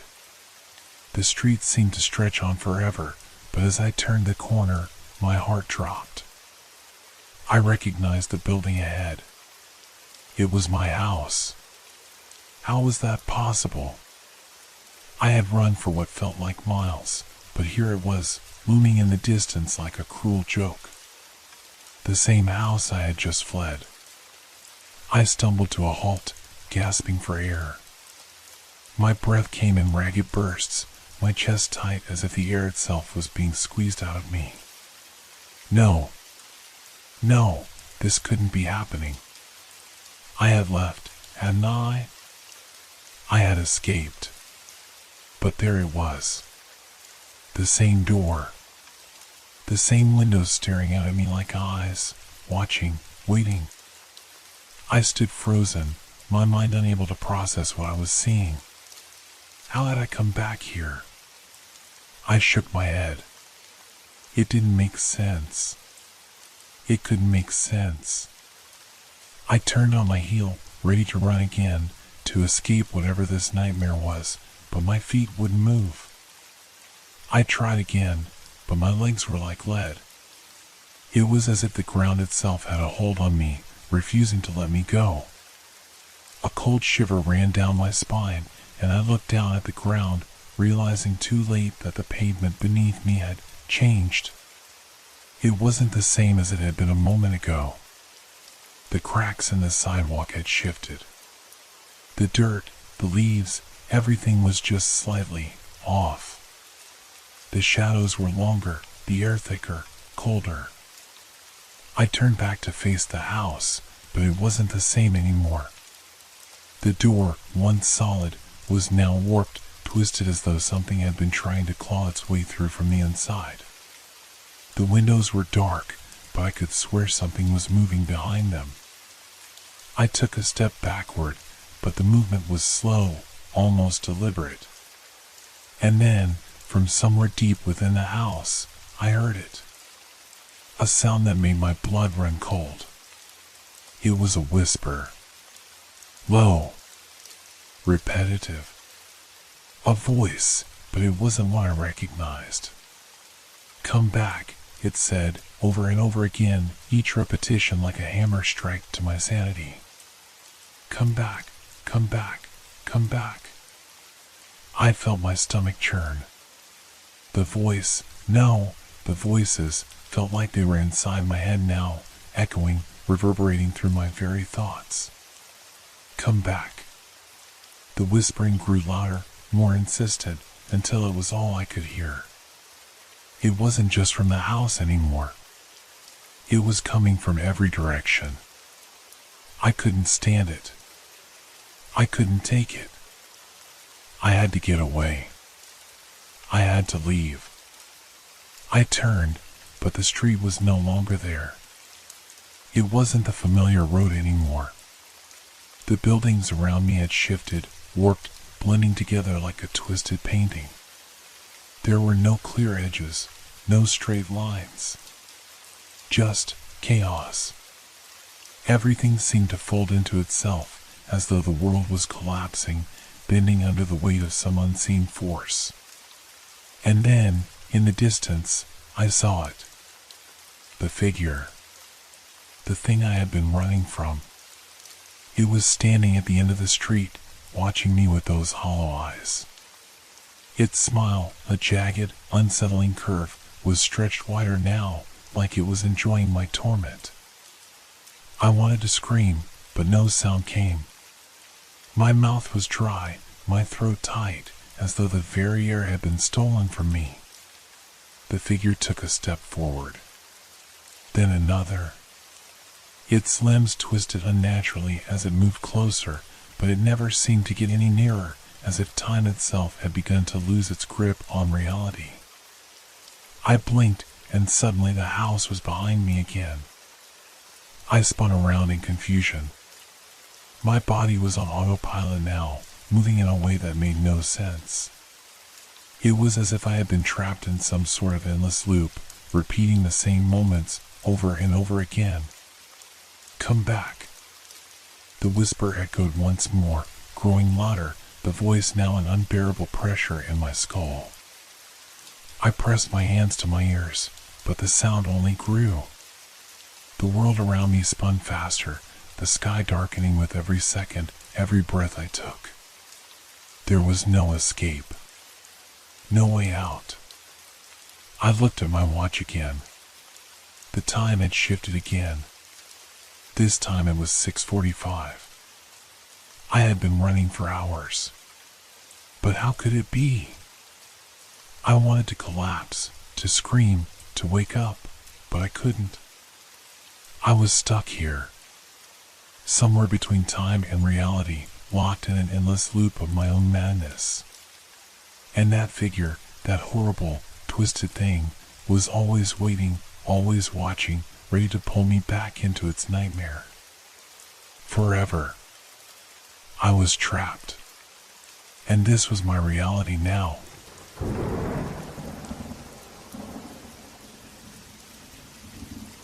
It was just past midnight when the phone rang.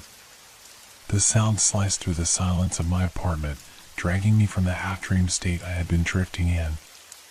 My heart skipped a beat, and I reached out instinctively to answer, even though I wasn't expecting any calls. I stared at the screen. The number was unknown. My thumb hovered over the green answer button, hesitation gripping my chest. But something inside me urged me to pick it up, as though I had no choice. So I did. Hello? There was a long pause before a voice, familiar but muffled, finally responded. Do you remember me? My breath caught in my throat. I knew that voice.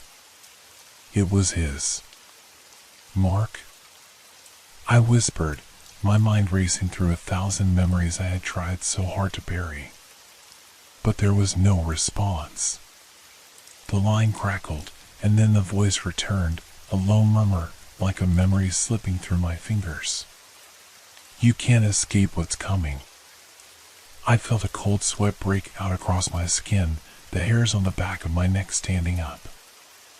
I knew I should hang up. I wanted to, but I couldn't. The words, those cryptic, ominous words, held me there. Before I could speak, the call ended abruptly. My phone buzzed once more, and another unknown number flashed on the screen. My hands were shaking now. I stared at the screen for a long moment before pressing the button to answer. Hello? This time, it was a woman's voice. Soft, almost sweet, but something in it sent a shiver down my spine.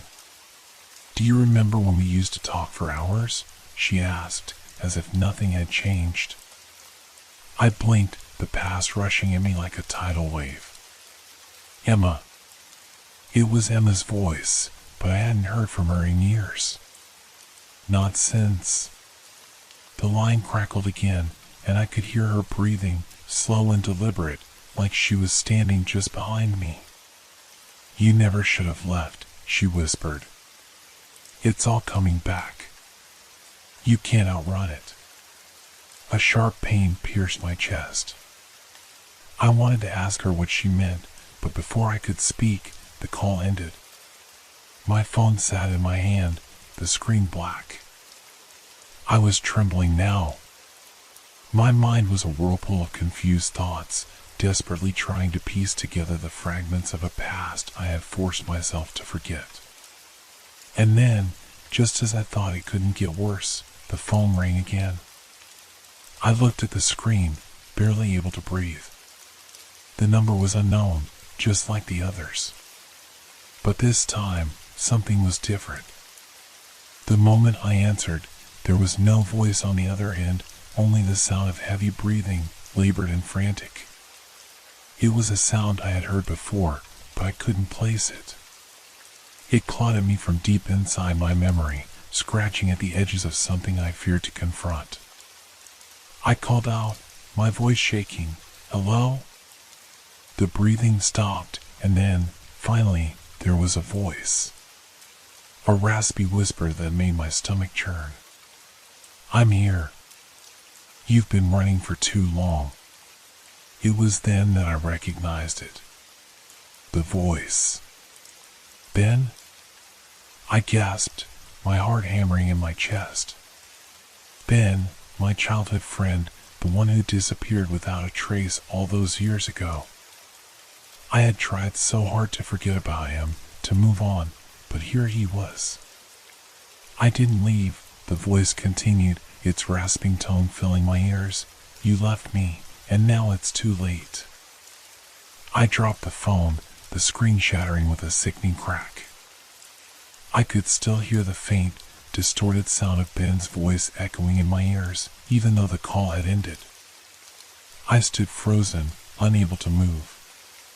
My thoughts were a mess, my heart racing, but deep down, I knew that this was just the beginning.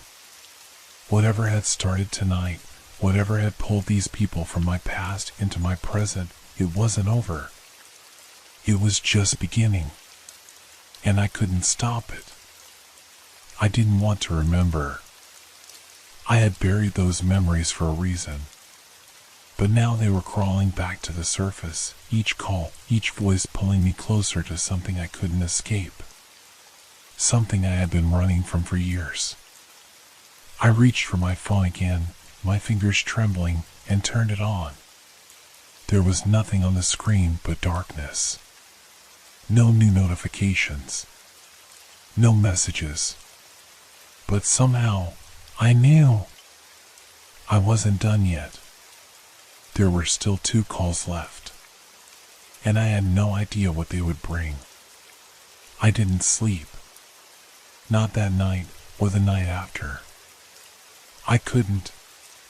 Every time I closed my eyes, all I could hear was their voices, Mark's, Emma's, Ben's, whispering through the static of my mind. They all spoke in fragments, pieces of my past I had tried to erase, and they were creeping back into my present, one call at a time. I tried to tell myself that it was just some sick joke. Maybe someone from my past was messing with me, playing some twisted prank. But deep down, I knew it wasn't a prank. I could feel it in my bones. Whatever was happening was real. I tried to go on with my day, but nothing felt right. The world seemed dimmer, quieter, as if the very air around me was holding its breath. I couldn't shake the feeling that I was being watched. Every corner I turned, every shadow in my periphery, felt like it was hiding something. And then, just like the night before, my phone rang again. This time, I didn't even hesitate. I reached for it, my hands shaking uncontrollably as I pressed the answer button. I didn't know who it would be this time. "Hello?" I asked, my voice small, barely audible over the pounding of my heart. There was no greeting. No words at first. Just the sound of heavy breathing, labored and strained. The same breath I had heard earlier, that same rasping, desperate sound. "Why are you still here?" The voice was thick with anger, but there was a note of sorrow in it too, something that gnawed at my gut. It was Mark again. "Mark, what do you want from me?" I asked, my voice cracking. "You left me," he growled, his tone bitter, full of accusation. "You left me to rot, and now you want to forget? You think you can escape this? You can't, not anymore." I wanted to hang up. I needed to hang up. But I couldn't. The words, his words, kept me rooted to the spot, and I felt like I was drowning in them. My mind raced, trying to remember, trying to place the details. Mark had been my best friend in high school, but something had happened to tear us apart. Something I couldn't quite recall, but I knew it had been bad. Very bad. The line went silent for a moment, but then Mark's voice returned, quieter this time, almost gentle. "Do you remember the lake?" he asked. The lake. My stomach twisted into knots as memories flooded back, memories I had buried deep. A group of us had gone there that summer, years ago. Mark, Emma, Ben, and me. It was supposed to be a fun trip, a way to get away from everything. But something happened at that lake.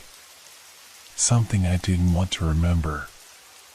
I had to stop myself from crying out. I had to get control. "What happened there, Mark?" My voice was barely a whisper, but he heard me. "You know," he said, his voice dropping to a low, almost threatening whisper. You just have to remember. You can't run from this, not anymore. And then, the call ended. Just like that. No warning, no goodbye. The phone went dead in my hand. I stared at the screen, numb, my mind racing. I couldn't breathe. I didn't want to remember, but I knew I had to. Something had happened at that lake, something that tied all of us together, something dark. I tossed my phone aside and sat there, staring blankly at the walls of my apartment, the sound of Mark's voice still echoing in my mind. It wasn't over. Not by a long shot. There was one call left. And it was coming. I could feel it. I knew I couldn't outrun it. But I didn't know if I was ready to face what was waiting for me. I didn't sleep again that night. I couldn't bring myself to, not after the call from Mark. The memory of the lake kept replaying in my mind like a broken record, skipping over the parts one needed to understand. It was maddening. Whatever happened there, whatever I had done, it had to be buried for a reason. But now it was crawling its way back to the surface, and I wasn't sure how much longer I could hold it down. I couldn't sit still, couldn't think straight. My apartment felt suffocating, the walls closing in around me. The clock ticked louder than it should have, every second dragging on forever. The silence was unbearable, and I found myself pacing back and forth. Then, in the quiet, the phone rang again. This time, I hesitated before answering. My heart pounded, my fingers trembling as they hovered over the screen. Part of me wanted to ignore it, to just let the phone go to voicemail, but I knew I couldn't. The calls had been leading up to something, and I needed to know what. I swallowed hard and pressed the green button, bringing the phone to my ear. Hello? My voice was barely above a whisper. There was no greeting this time. Just a long, drawn-out sigh, followed by a voice I hadn't heard in years. Emma, I breathed, my throat tightening at the sound of her name. Hi, she said softly, but there was something off about it. Her voice was strained, like she was forcing the words out, but there was a sadness in it that I hadn't remembered. Emma, my words faltered, my mind reeling from the shock of hearing her again. Why are you calling me? You don't remember, do you? She asked, her tone a mixture of sorrow and anger. You think you can forget what happened, but you can't. We all know what you did. I recoiled at her words. I don't know what you mean. Please, Emma, just tell me. Do you remember the fire? She asked, her voice shaking now, like she was on the edge of something. The fire. I froze, the air sucked from my lungs. I did remember. The flash of flames, the thick smoke, the screams. But the details were blurry, like they were hidden behind a fog, just out of reach. I gripped the phone tighter, my knuckles white. What fire, Emma? What happened? You don't remember? She asked again, and I could hear the disbelief in her voice. You were there. You were the one who started it. I felt a chill run down my spine. No, I didn't. I didn't start that fire. I would never. You did, she interrupted, her voice cracking. You left us to burn. You saved yourself and left us behind. Her words hit like a slap, and I stumbled back, pressing my hand against the wall to steady myself. The memory of the fire, the burning building, the smoke choking me, it all rushed back in a flood. I had been there, but I hadn't been the one to start it.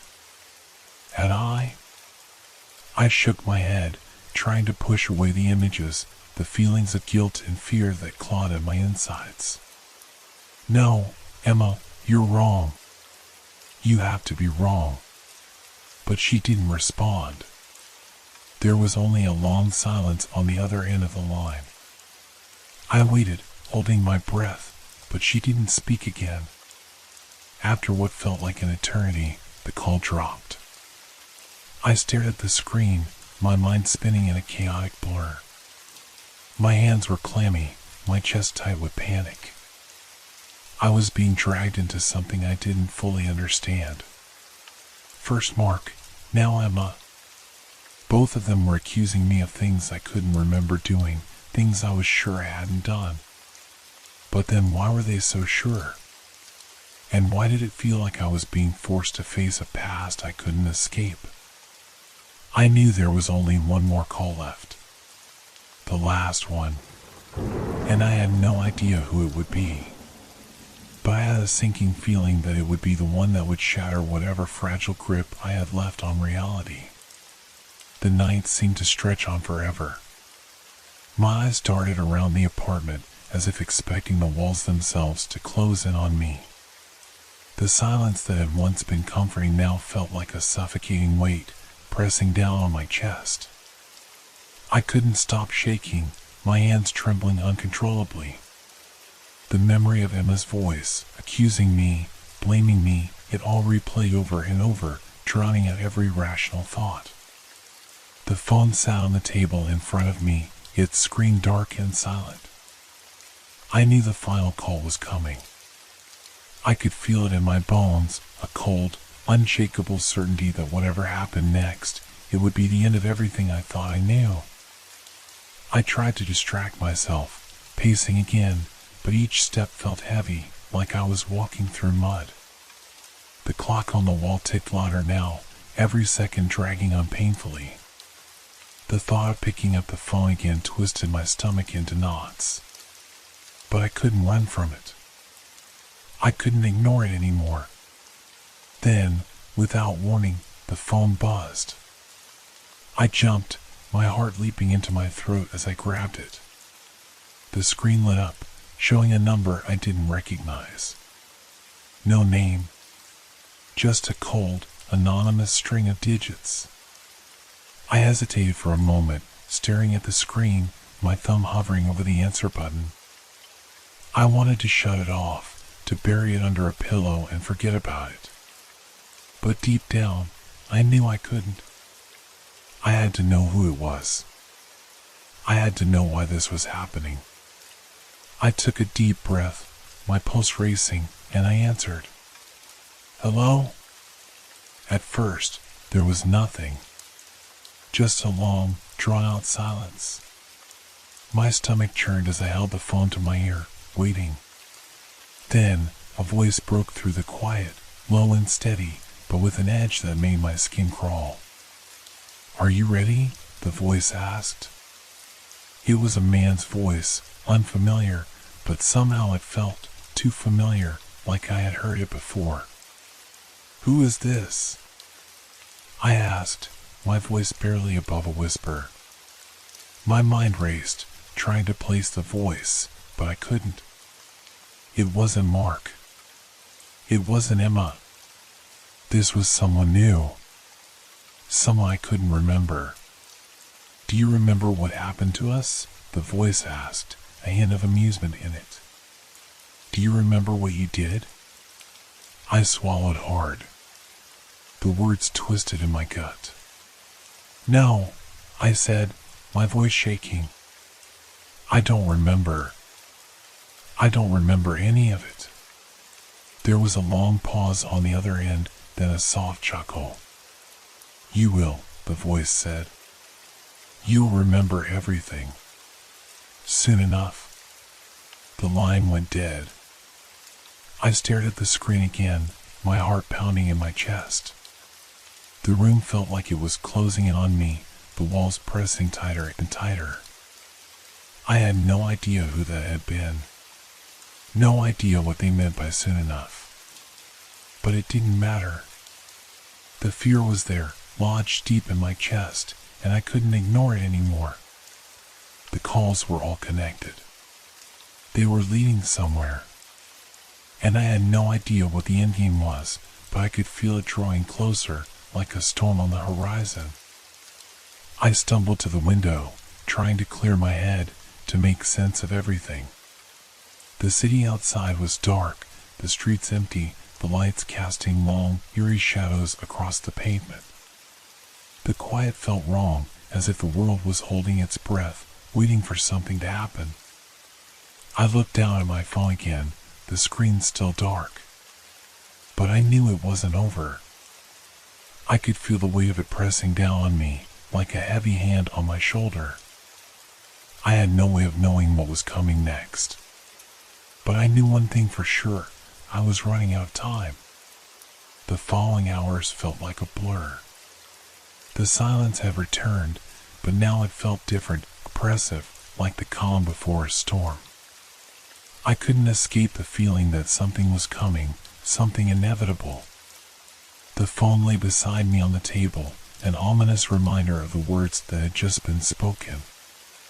You'll remember everything. Soon enough. I kept telling myself I could handle it, that I was in control. But I knew I wasn't.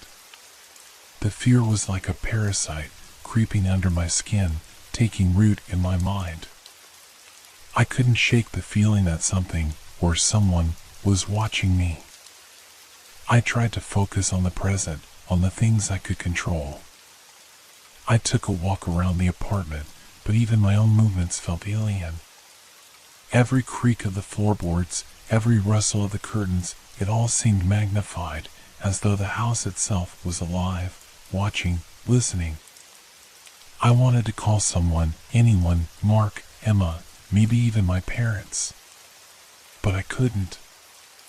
I had already distanced myself from them for so long, and now it felt like too much of a burden to reach out. The calls, the voices, everything was tied to me. I had to figure this out myself.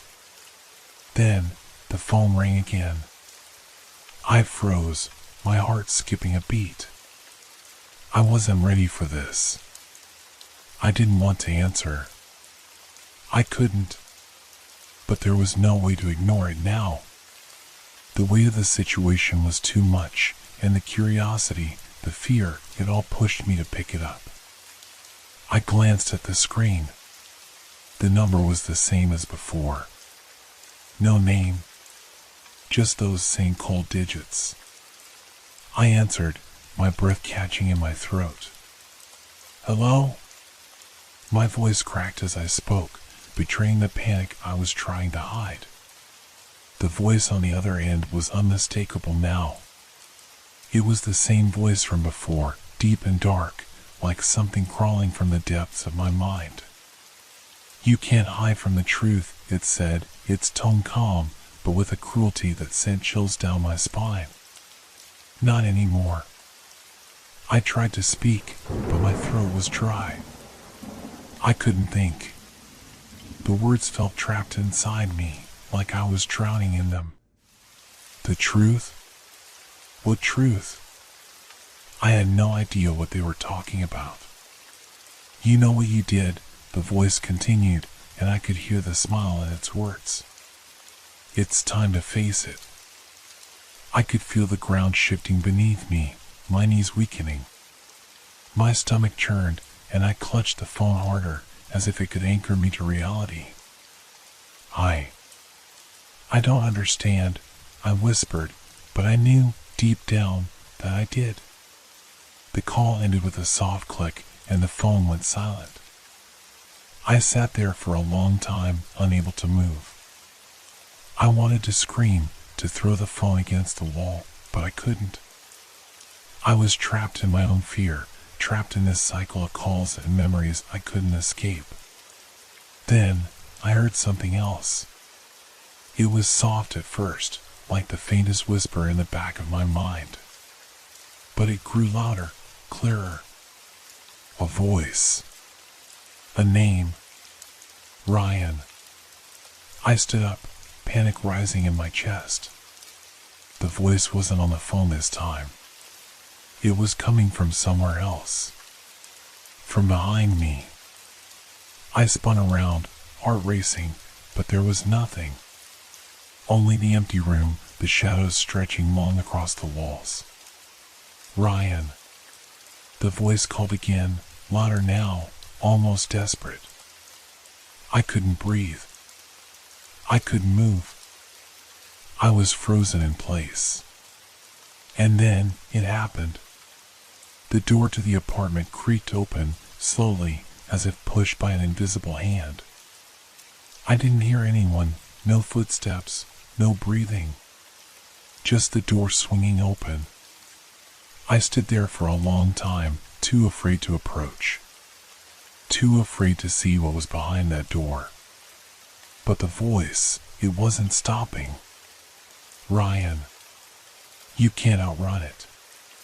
The door stood wide open, and I knew, deep down, that there was no escaping whatever it was that had been chasing me all this time. I had no choice. I stepped forward.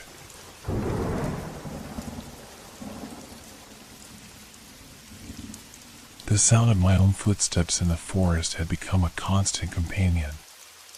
The endless stretch of trees, the never-ending dark of the woods, no one could tell how long I'd been walking. Days? Weeks? It felt like the days blurred into one another, each just a repeat of the last. The same rustling in the branches, the same chill in the air, the same smell of wet earth that clung to everything. I didn't mind the isolation at first. It was a relief, in some ways. The world outside, with its noise and confusion, had been unbearable. I was happy to escape it. But as time passed, a different feeling began to creep in. The forest started to feel less like a retreat and more like a trap. The quiet, once comforting, began to feel oppressive. The cold, once refreshing, became biting and unyielding. My mind started playing tricks on me, little things, at first, just shadows in the corner of my eyes, the crunch of twigs behind me when I was sure no one else was there. I couldn't shake the feeling that I wasn't alone. That was when I found the house. It was nestled between the trees, almost hidden, as though it had been waiting for me to stumble upon it. The wooden cabin was weathered, but not abandoned. A thin plume of smoke rose from the chimney, and the faint scent of something baking drifted toward me. I didn't know why, but the sight of it made me feel something I hadn't in a long time, warmth. I approached cautiously, my heart beating a little faster now. The door stood ajar, just a crack, and when I pushed it open, I was greeted by the unmistakable comfort of a home. The fire crackled in the hearth, casting a golden glow on the walls. The smell of fresh bread filled the air. It felt safe. I had to admit, I was tempted. I hadn't seen a soul in days, maybe longer. The thought of food, warmth, a bed, I couldn't resist. So I stepped inside. The warmth that enveloped me was immediate. The fire, the scent of baked goods, the soft glow of candlelight, everything about this place felt perfect, like it had been waiting for me. I could feel my shoulders relax for the first time in what seemed like forever. This was the refuge I had been searching for. For a moment, I even forgot the uneasy feeling that had been gnawing at me. But as the hours passed, something strange began to happen. The warmth, once soothing, began to feel oppressive. I could still feel the heat from the fire, but now it seemed to press in on me like the walls were closing in. The air grew heavier, thicker. The shadows in the corners of the room stretched longer, twisting unnaturally. I dismissed it at first. I was just tired. That's all. But when I tried to settle in, it felt like the house was pushing me out. I tried to ignore it, to focus on the comfort, but my unease only grew. That night, I couldn't sleep. I lay in the bed, staring at the ceiling, listening to the faint sounds of the house settling. The warmth continued to press against me, making it hard to breathe. The blankets felt heavier, as though someone were pulling them from the other side, trying to bury me. And then I heard it. A soft, barely perceptible whisper, like a breath against my ear. "You don't belong here." I froze, heart pounding in my chest. It was quiet again, but the words hung in the air, like a warning. I couldn't get up. I couldn't move. The air was thick, almost suffocating, and the silence was deafening. I tried to convince myself it was just my imagination, that I had been alone for too long. But the unease stayed with me, and when I finally managed to fall into a restless sleep, the dreams came. I woke up in the same bed, drenched in sweat. The house felt different, colder somehow, though the fire was still burning. The shadows were longer, stretching further across the walls. They seemed to move, twisting and bending as if they had a life of their own. Something was wrong. I could feel it. But I didn't leave. I didn't want to leave. It was warm here, safe, wasn't it?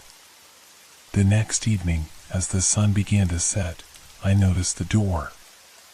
The door that had been ajar when I first arrived, the one I hadn't paid much attention to, was now closed. Not just closed, but locked. I approached it, my pulse quickening. I tried the handle. It didn't budge. I couldn't understand it. Had it always been locked? Why hadn't I noticed? A cold shiver ran down my spine. The house was changing, and it didn't want me here. The warmth wasn't comforting anymore. It felt like a trap. I stood by the door for what felt like hours, my hand frozen on the cold handle. My breath was shallow, coming in quick bursts, as if the air had thickened even more. The silence in the house was deafening now. I had grown used to the subtle noises, the crackling of the fire, the occasional groan of the wood settling, but now even those sounds seemed to have disappeared. All I could hear was the steady beat of my own heart in my ears. I stepped back slowly, unsure of what to do next. There was no way out, not without passing through the door. The house seemed to be closing in on me, pulling me deeper into its grasp. The warmth from the fire, which had once been comforting, now seemed oppressive, like the walls were breathing with me, in and out, slow and heavy. I tried to remind myself that this was just my mind playing tricks on me. That I was tired and hungry and probably imagining things. But no matter how much I told myself that, I couldn't shake the feeling that something was wrong. Something was lurking just beyond my understanding, watching me, waiting for me to make a mistake. The temperature in the room had risen again, and the air felt thick with heat, making my skin itch. I needed to get out. I needed to leave before whatever force was in this place decided to claim me. I turned to look around the room, my eyes scanning every corner for something, anything, that might explain this feeling. But all I saw were the same comforting details. The fire burning, the bed neatly made, the soft glow of the candles on the table. Everything looked normal. But it didn't feel normal. It didn't feel right. That's when I noticed it. The window. I hadn't looked out it yet. The curtains were drawn, as if to keep the world outside at bay, and I could feel the instinct to stay hidden.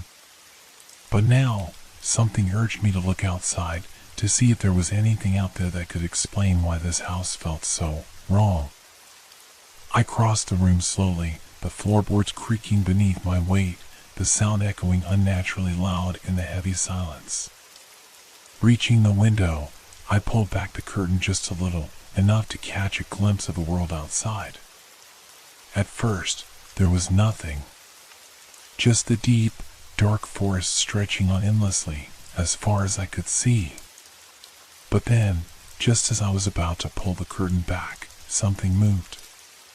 A figure, barely visible, just on the edge of the tree line. It was far enough that I couldn't make out any details, but it was there, just standing, watching. My heart skipped a beat. I stepped back from the window, my pulse racing, my breath coming in quick gasps. I didn't know who or what that figure was, but I could feel its presence like a weight on my chest. I should have left then. I should have gathered my things and run as far away as I could. But the house, the warmth, it kept me rooted in place. The feeling of safety it gave me was too strong.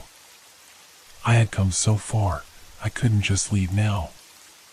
The figure outside hadn't moved. It was still standing there, watching, waiting. I stepped away from the window, trying to shake the chill that had settled in my bones. My mind was in turmoil, my thoughts racing. What was going on? Why was I feeling this way? Why couldn't I just leave? Suddenly, I heard it again. That whisper.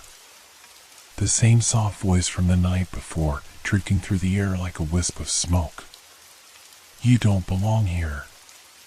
The words sent a jolt of fear through me, and I spun around, my eyes darting across the room. But there was no one. The house was empty. Silent. My breath quickened, and I felt the walls of the house closing in even tighter around me. I was trapped in a place that was meant to be a refuge but was turning into a nightmare. The warmth, once so comforting, now felt like a vice tightening around my chest. I needed to get out. But the house wouldn't let me go. I stood by the door for what felt like hours, my hand frozen on the cold handle. My breath was shallow, coming in quick bursts, as if the air had thickened even more. The silence in the house was deafening now. I had grown used to the subtle noises, the crackling of the fire, the occasional groan of the wood settling, but now even those sounds seemed to have disappeared. All I could hear was the steady beat of my own heart in my ears. I stepped back slowly, unsure of what to do next. There was no way out, not without passing through the door. The house seemed to be closing in on me, pulling me deeper into its grasp.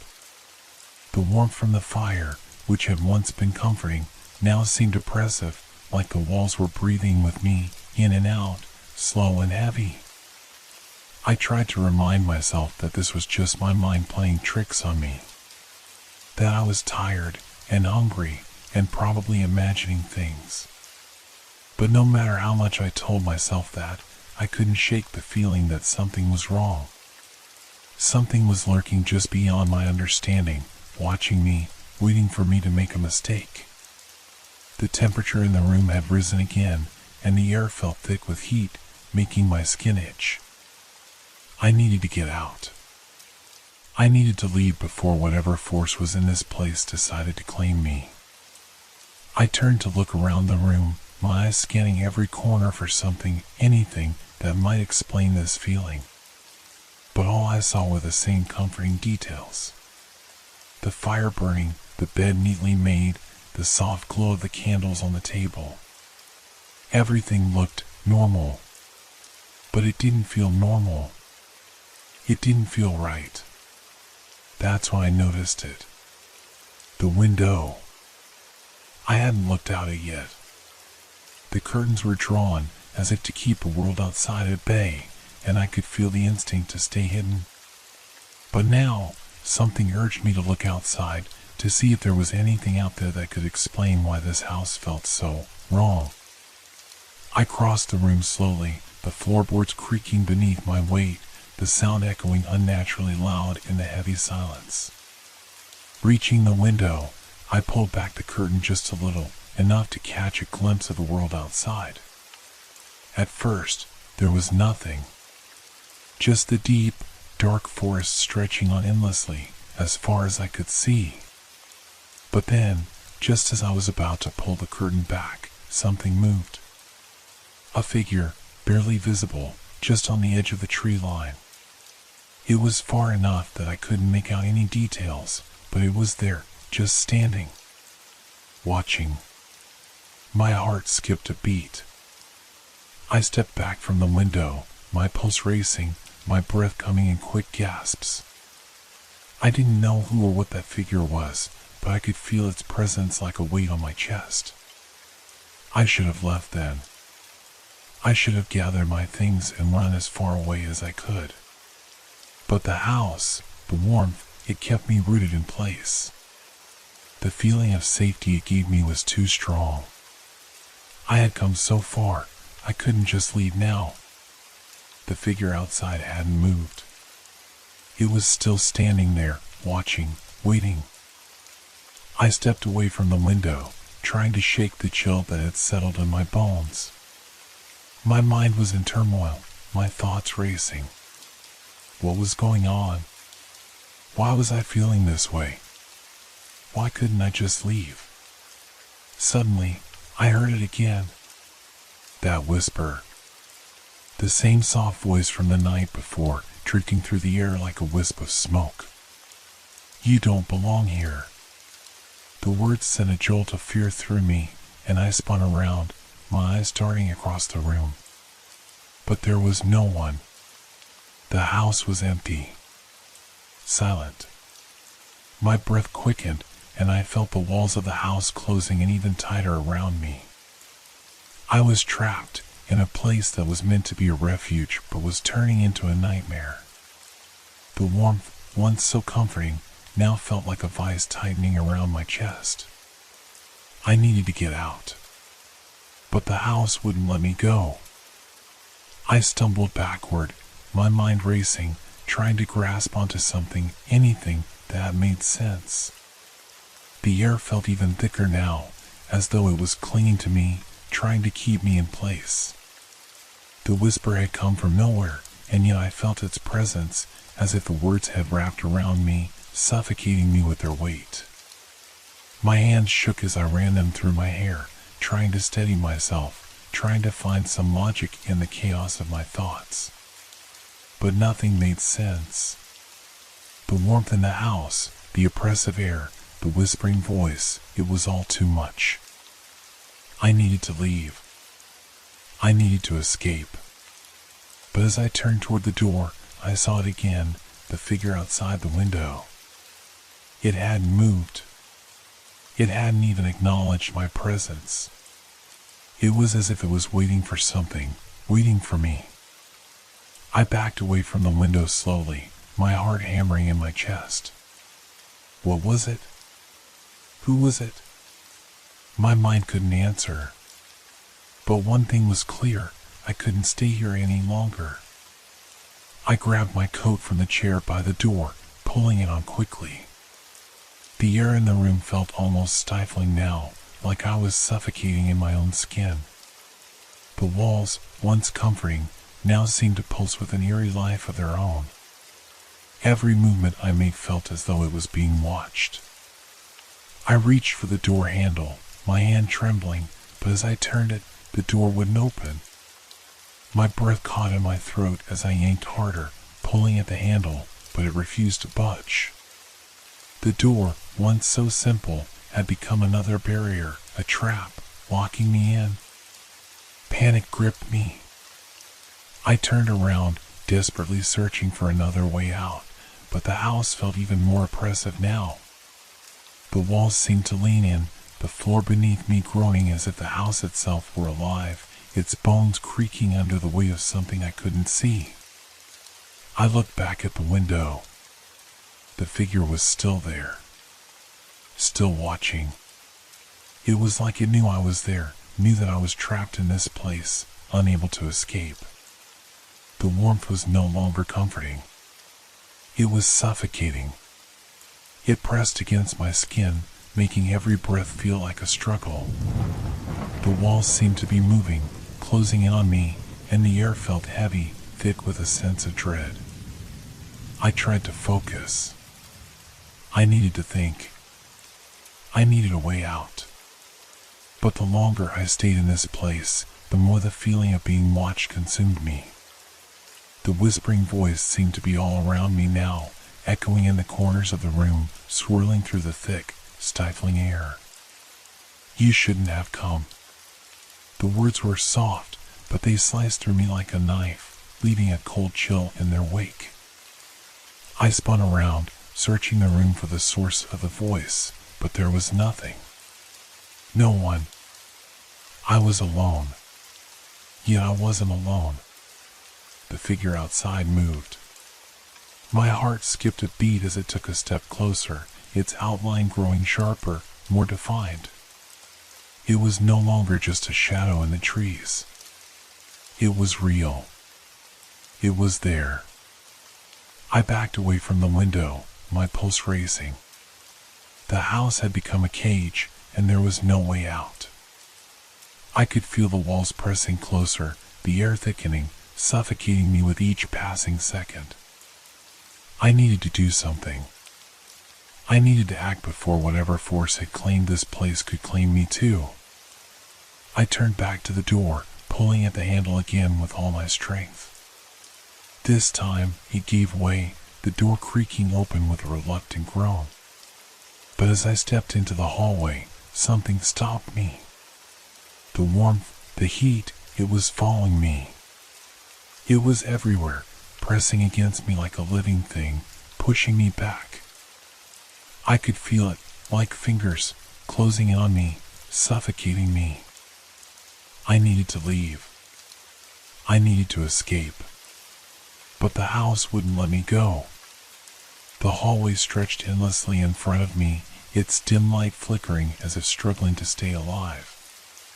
The warmth was still there, but now it felt like a heavy, oppressive fog wrapping around me, trying to pull me back into the depths of the house.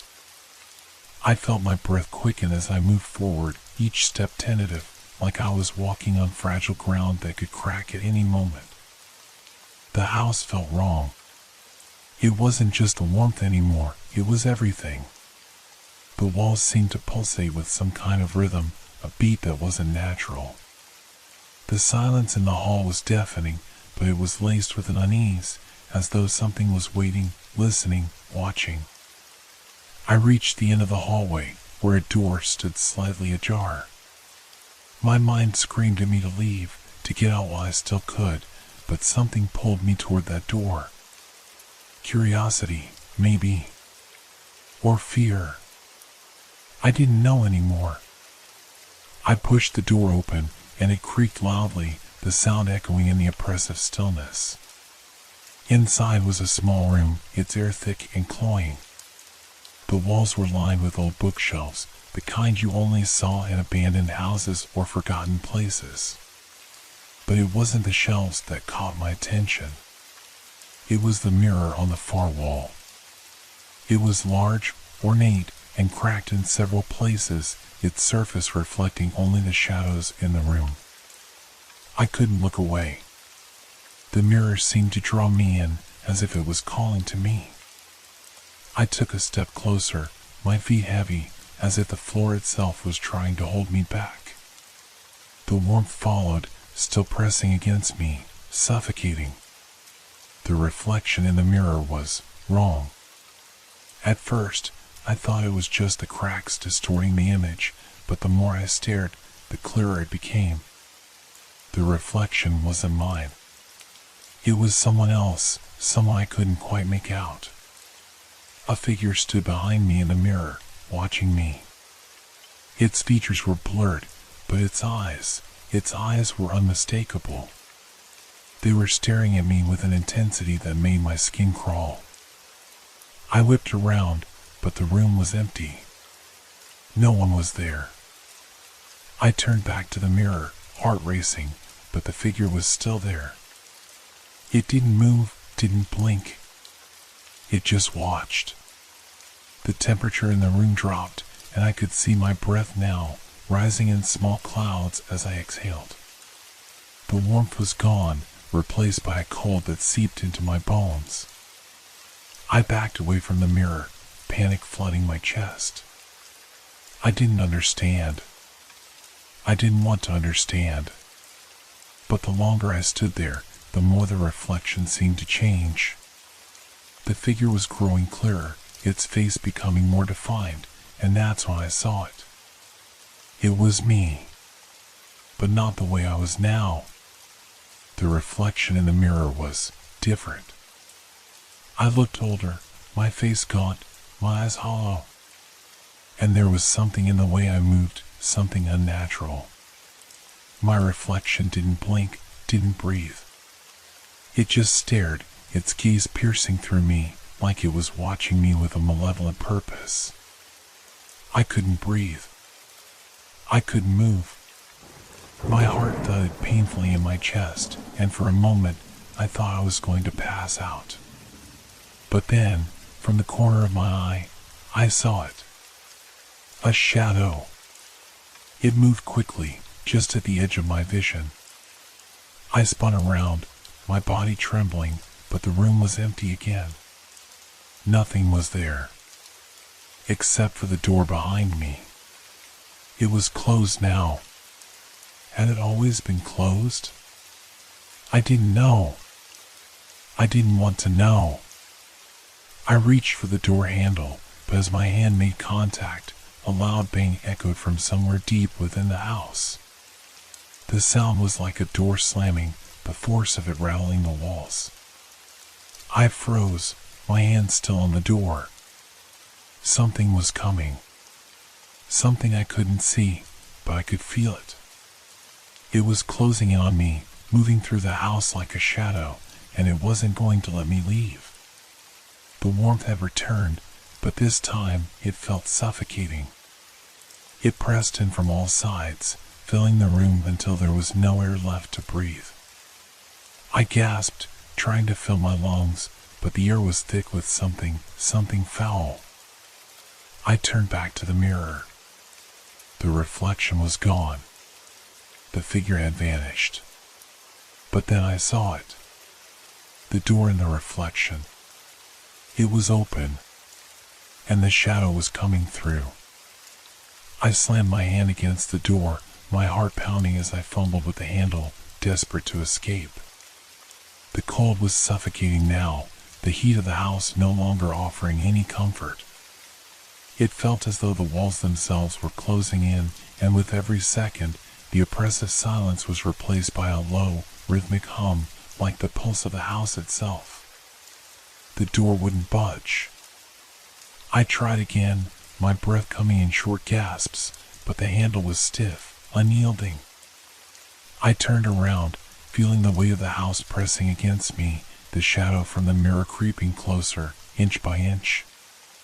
The warmth had transformed into something grotesque, suffocating me as I stood frozen in place. I couldn't escape.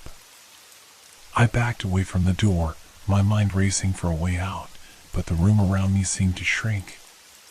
It wasn't just the size of the space, everything was changing. The walls seemed to warp, the shelves bending unnaturally. The air itself was growing thicker, heavier, like I was trapped inside some kind of living nightmare. A sound broke through the silence, a soft, almost imperceptible scrape, like fingernails on glass. My heart skipped a beat. I turned toward the mirror again, my eyes widening in horror. The reflection was not just of me anymore.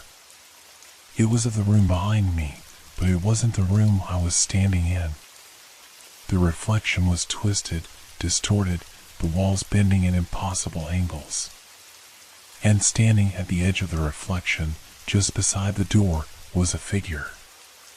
It was cloaked in shadow, its features obscured, but I knew it was watching me.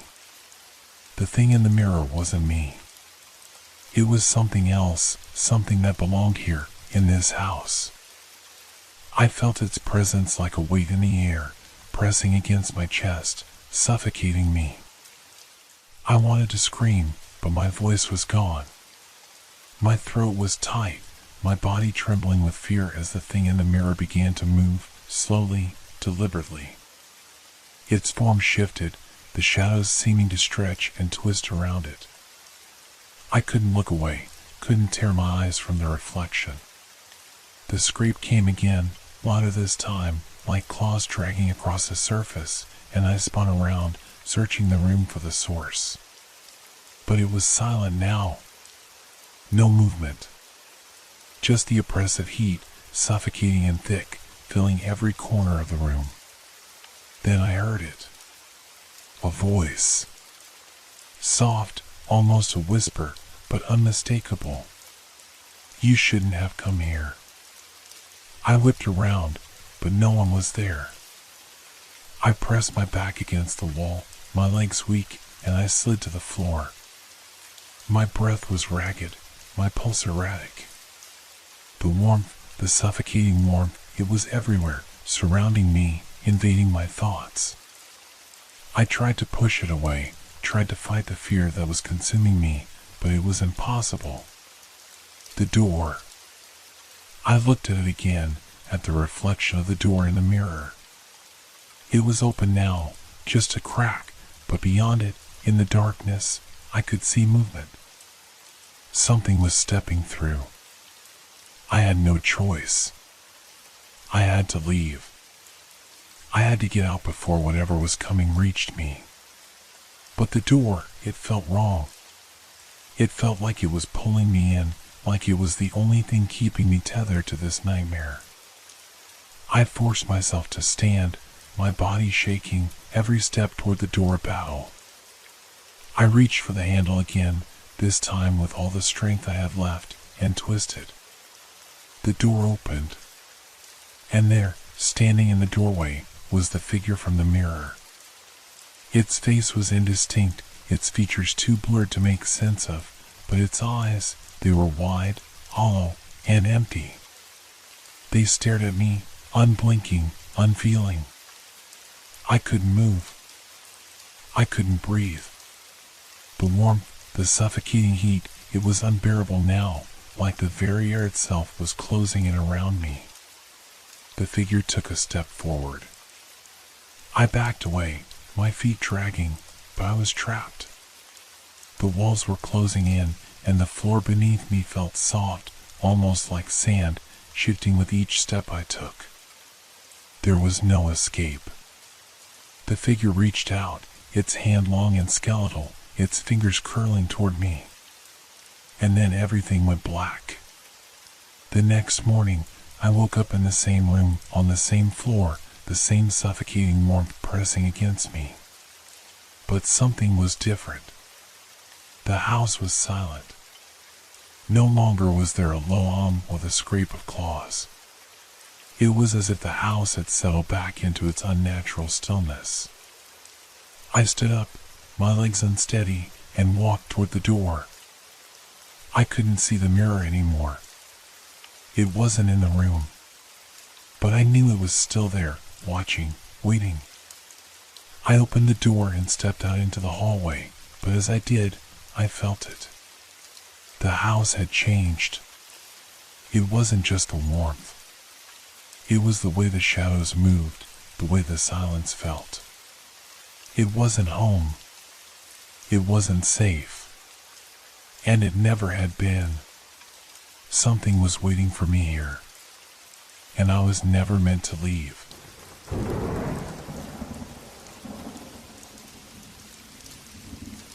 I woke up that morning, just like any other day. Or at least I thought so. The sky was clear, the sun was shining, and I was traveling on my way to somewhere new. But when I arrived in the town, something didn't feel right. It was the clocks. They were everywhere in this small town, hanging in every shop window, posted on every building, perched on the street corners like silent sentinels. But none of them were working. The hands were frozen, stuck in time, as if the town itself was holding its breath. I couldn't place it at first, this strange stillness. The air didn't move, the streets felt empty, and the longer I stayed, the more unsettled I became.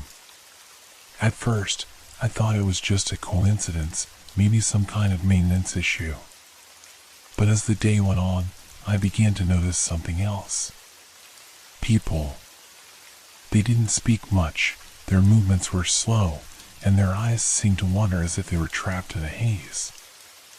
I passed a woman on the street, and though she smiled at me, her eyes didn't meet mine. They were distant, unfocused, like she wasn't really seeing me at all.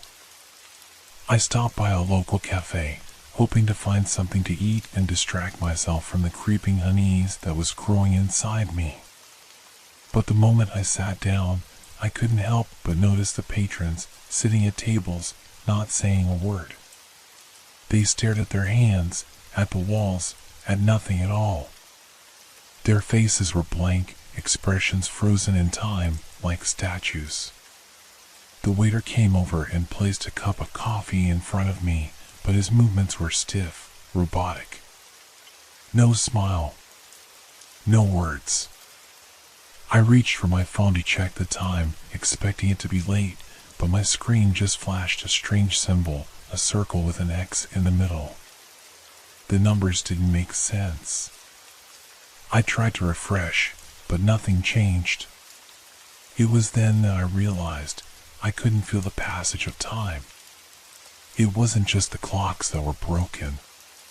The whole town was caught in some kind of endless loop, a place where time had stopped and never started again. I left the cafe, determined to find an explanation. I walked through the streets, my steps echoing in the unnatural silence. Every now and then, I passed another person, their movements stiff and disconnected. But no one acknowledged me. They didn't seem to notice I was there. As I walked past the town square, I saw a small group of people gathered around a fountain. They weren't talking, but they were all staring at it. The water wasn't flowing, it was frozen in midair, like the hands of the clocks.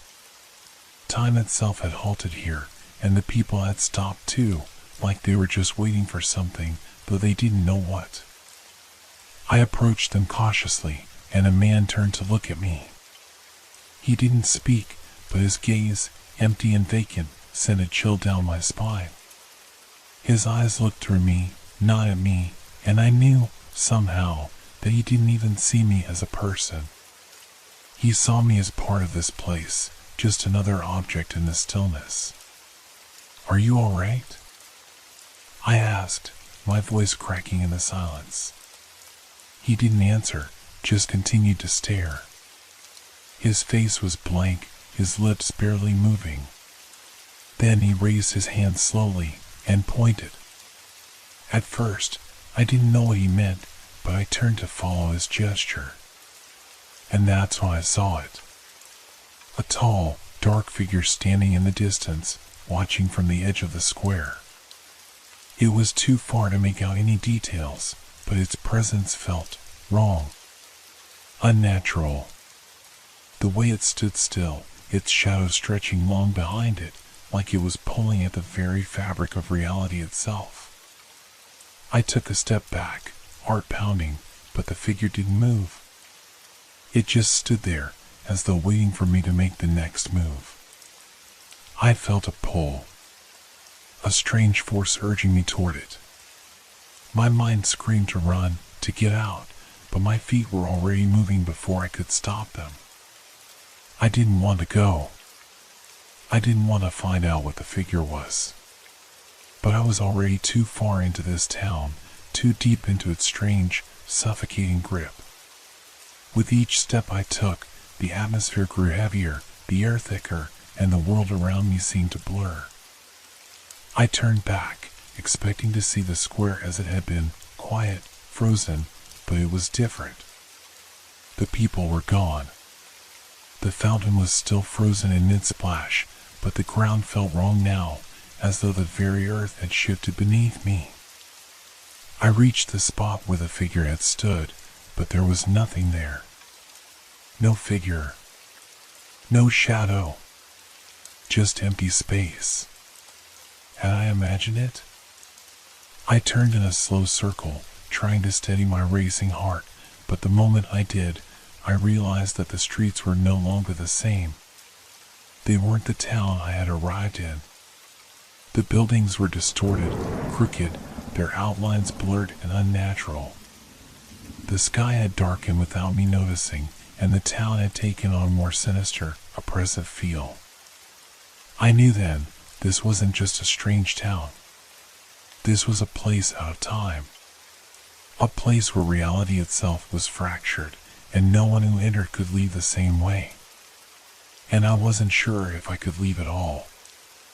I didn't understand what was happening. It felt like the town was alive, breathing in a way that I couldn't quite comprehend.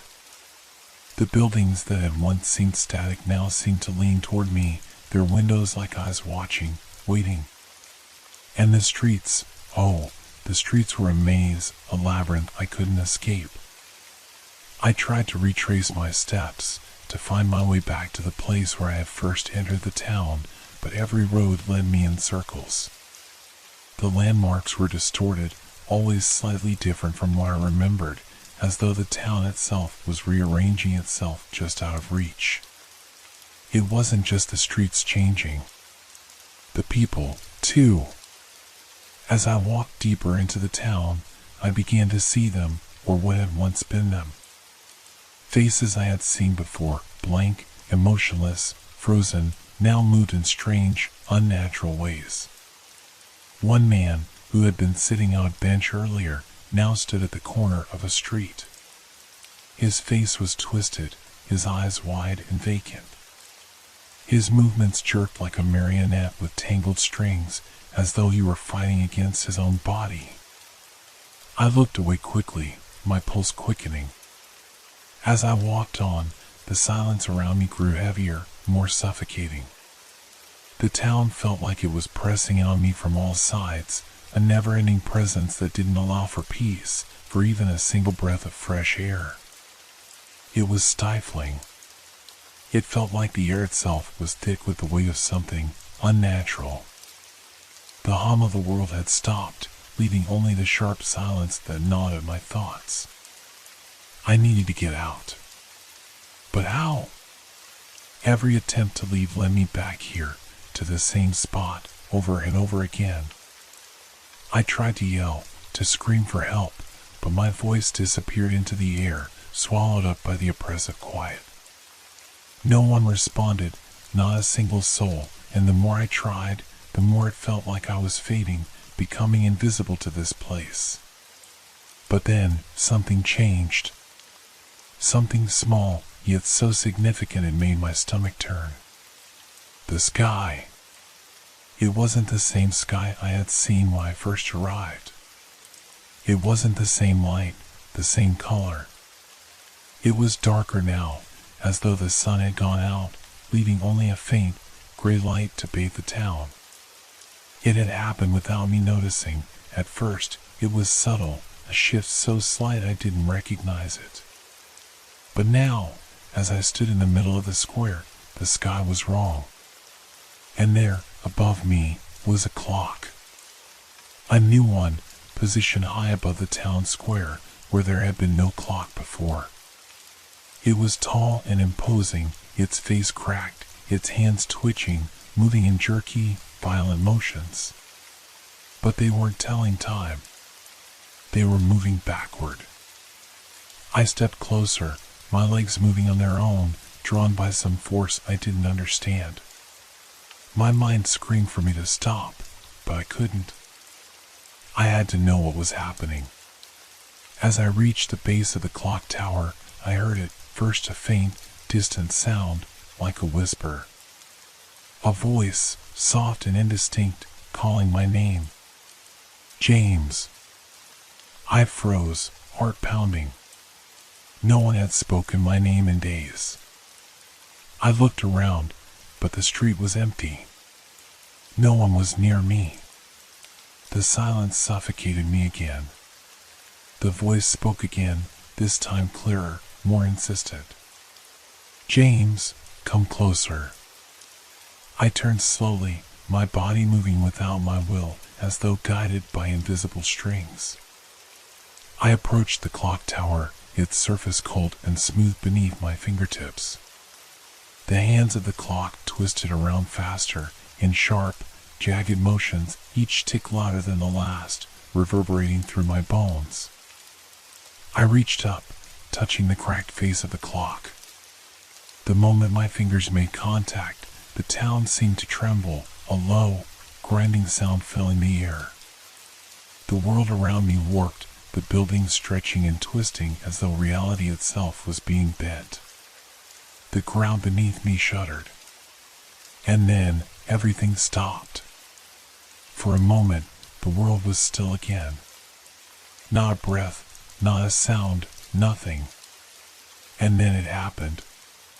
The people, those frozen, blank-faced figures I had seen, began to move.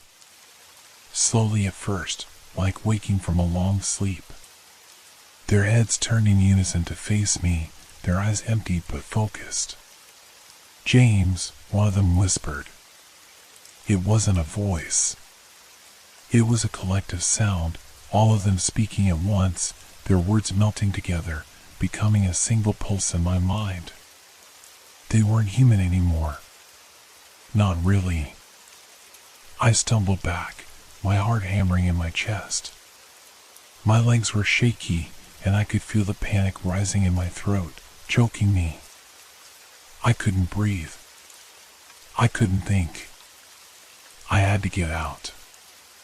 I turned and ran, the ground beneath me buckling, the walls shifting like they were alive, closing in on me. No matter which direction I took, the town twisted around me, always leading me back to where I started.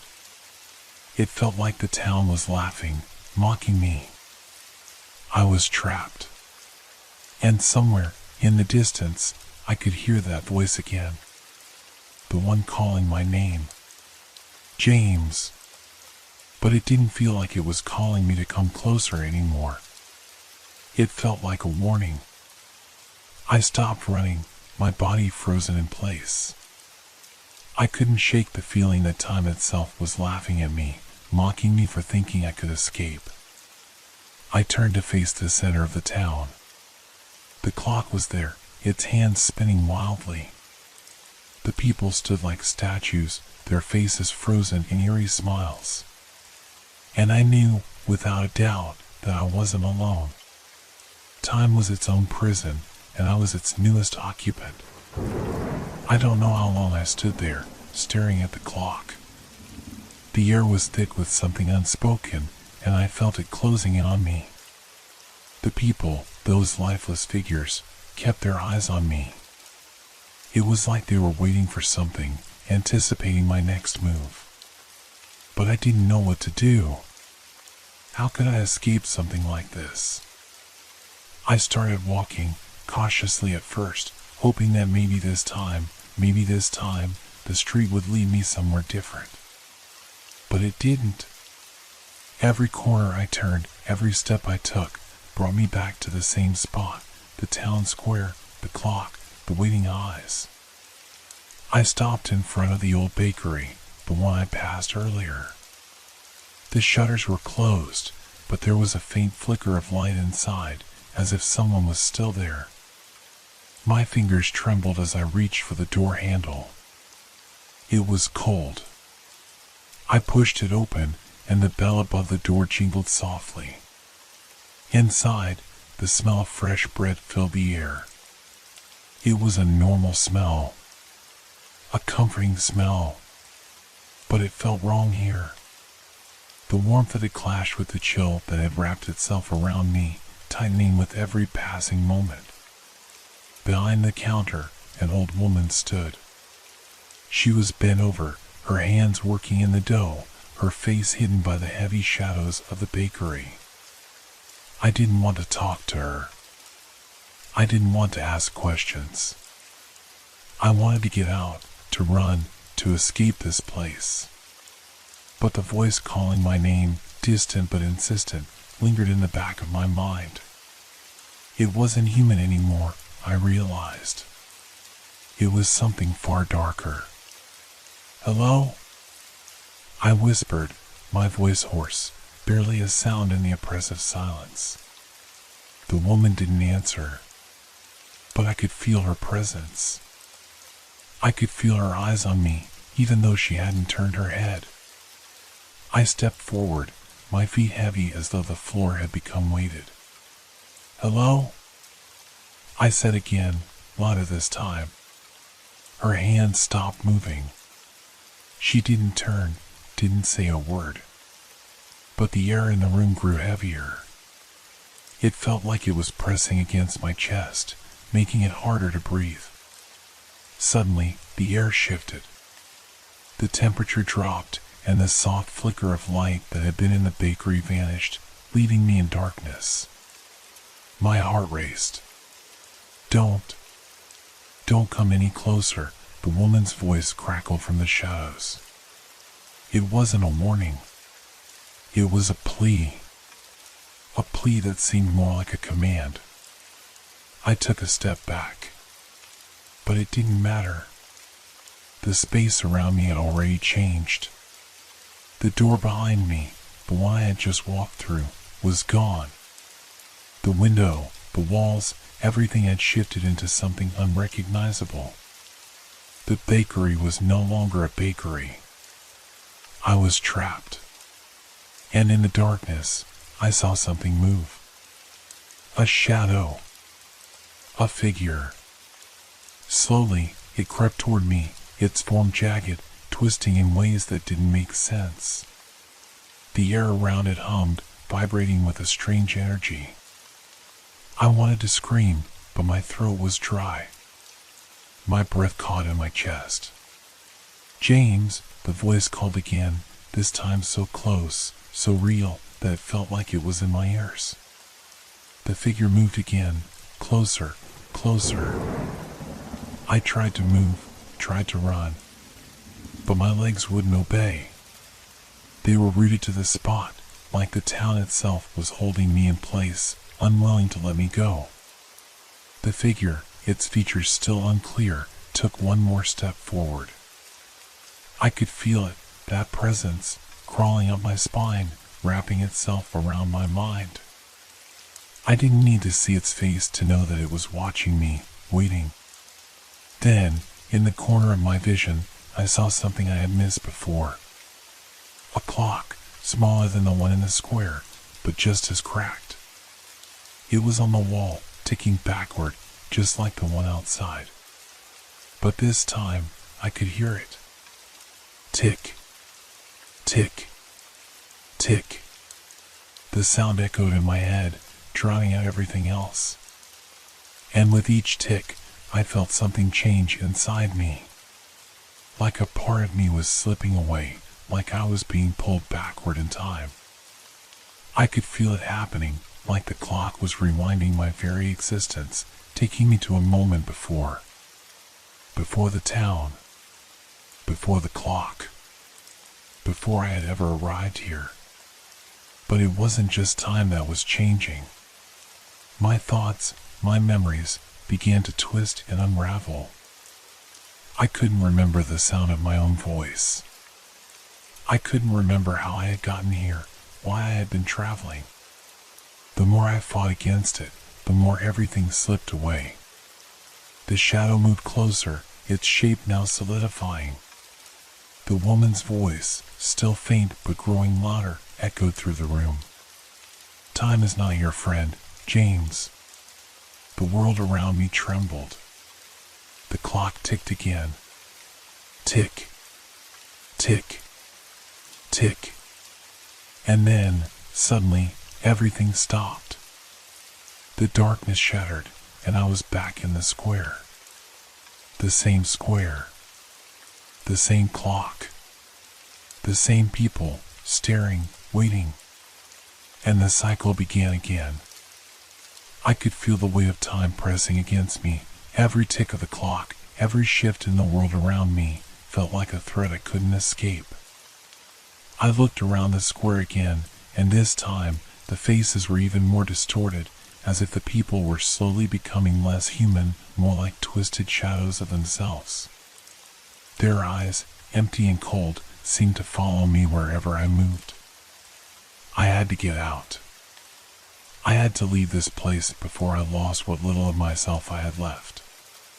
But no matter which direction I chose, the town pulled me back, the streets looping around in impossible ways, dragging me to the same places over and over again. I couldn't escape. It was like the very fabric of reality had been torn, and now I was stuck in a nightmare with no way out. The sound of my footsteps echoed unnaturally loud in the silence. I glanced up at the clock again. It had stopped, its hands frozen in place, and yet I could still feel time ticking. It was wrong. The world was wrong. I turned sharply, and for a moment I thought I saw someone in the shadows of a nearby alley. A figure, barely visible, moving in a way that didn't match the natural flow of things. I hesitated. It felt like a trap, but it was the only thing that seemed to offer a shred of hope. I approached slowly, the air growing colder as I neared the alley. The figure, a man, was standing still, his back to me. He didn't move. I called out to him. "Hello? Are you real?" He didn't respond. He didn't even acknowledge my presence. I took a step forward, then another, until I was just a few feet away from him. His clothes were ragged, his hair wild, but it wasn't his appearance that unsettled me. It was his stillness. He was like a statue, frozen in time. I reached out a hand, half expecting him to crumble into dust. Suddenly, without warning, his head snapped to the side, his eyes locking onto mine. I stumbled back, my heart racing in my chest. "Don't you see?" His voice was low, strained, but it echoed in my mind like a scream. "We're all stuck here, James. Trapped in the clock's web. Who are you?" I gasped, struggling to process his words. He smiled, a twisted, hollow smile that made my skin crawl. "I was you. I was once you, trying to escape. But I'm beyond that now. There's no escape from this place. No escape from time." I backed away, the panic rising in my chest. "What do you mean? What is this place?" The man's smile widened, his eyes wild and manic. "It's not a place. It's a prison. Time is our warden. We've all lost ourselves here. The longer you stay, the more you'll forget who you are." His words hit me like a punch to the gut. I wanted to run, to get away from him, but my feet wouldn't move. It was like the ground itself had a hold on me. "Why are you telling me this?" I asked, my voice trembling. The man's eyes darkened, and he took a step closer. "Because you still have a chance. But not for long. The clock is always ticking, James. And it's ticking toward your end." Before I could respond, he turned and walked into the shadows, disappearing as if he had never been there. I stood frozen, my mind racing, trying to make sense of what he had said. But it was impossible. None of it made sense. I glanced up at the clock again, the hands still unmoving. But somehow, I felt the pressure of time even more intensely now. The air seemed to be thick with it, suffocating, pulling me into something I didn't understand. I started to run, my breath coming in shallow gasps. Every street I turned onto, every corner I rounded, led me back to the same square. The same clock. The same people. All of them waiting. Watching. It was like they were all in on something that I didn't understand, something that I couldn't see. The feeling of being trapped grew stronger with each passing second. I couldn't escape. No matter how fast I ran, I was always pulled back. I stopped in the center of the square, panting, my hands shaking. The people gathered around me, their eyes fixed on me, their faces blank. They didn't speak. They didn't move. It was as if they were waiting for me to do something. to make a choice. But what choice did I have? How could I choose when I didn't even know what was real anymore? I glanced at the clock one last time. It had started moving again, but it wasn't right. The hands didn't follow the normal passage of time. They spun faster and faster until they became a blur, a whirlwind of numbers and gears. It was like the clock was alive, a force of nature manipulating everything around it. And then everything went still. The air went cold. The clock stopped. And in the silence, I heard it. A voice. Low. Unrecognizable. Time is your master, James. And time will never let you go. And then the world around me began to crumble. I couldn't breathe. The air had thickened, suffocating me as the world around me began to warp and distort. The ground trembled beneath my feet, the once solid cobblestones now feeling like they were made of sand, shifting beneath my weight. I tried to move, but my body was slow, as if every action was being resisted by an invisible force. The square, this nightmare town, was crumbling before my eyes, the buildings warping and stretching as if time itself was tearing them apart. I looked at the clock, which still spun out of control, its hands now a twisted blur. The sound of gears grinding against one another filled the air, a maddening noise that scraped at my sanity. But there was something else, something more terrifying.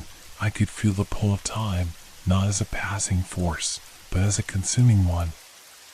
It wasn't just the clock, it was everything.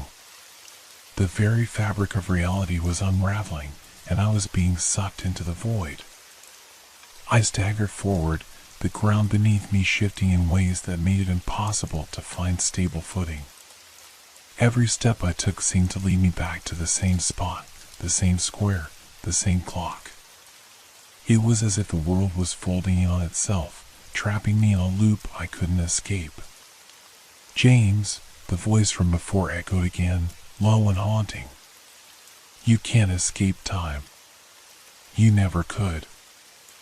I spun around, my heart pounding in my chest, but there was no one there. Just the empty, shifting streets. The distorted faces of the people who now surrounded me, their eyes hollow, their bodies still and unmoving.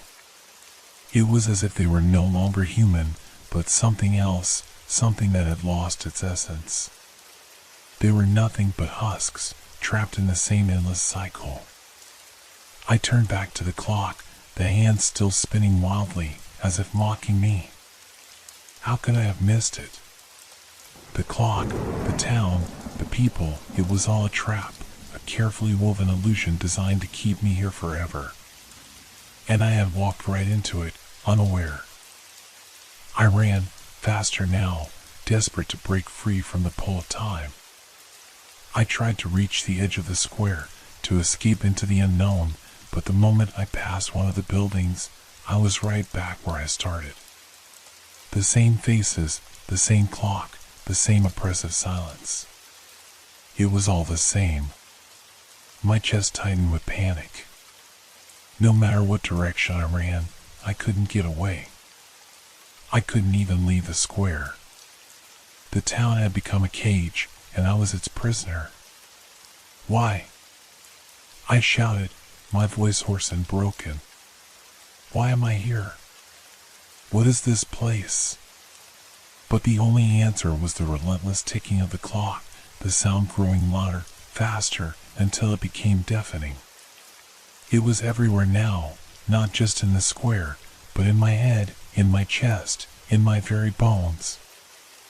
I could feel it, the pulse of time, beating like a heart that would never stop.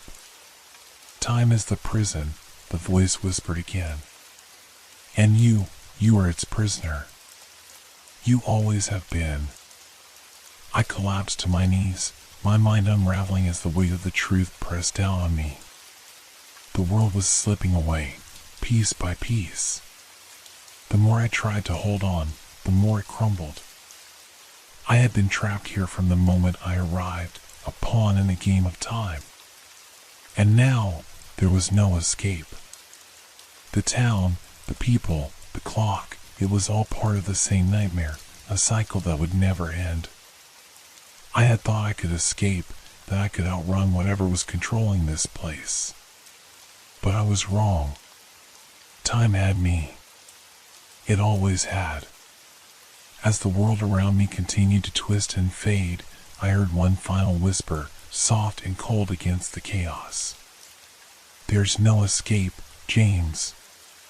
Time is eternal, and so are you. And then, everything went dark.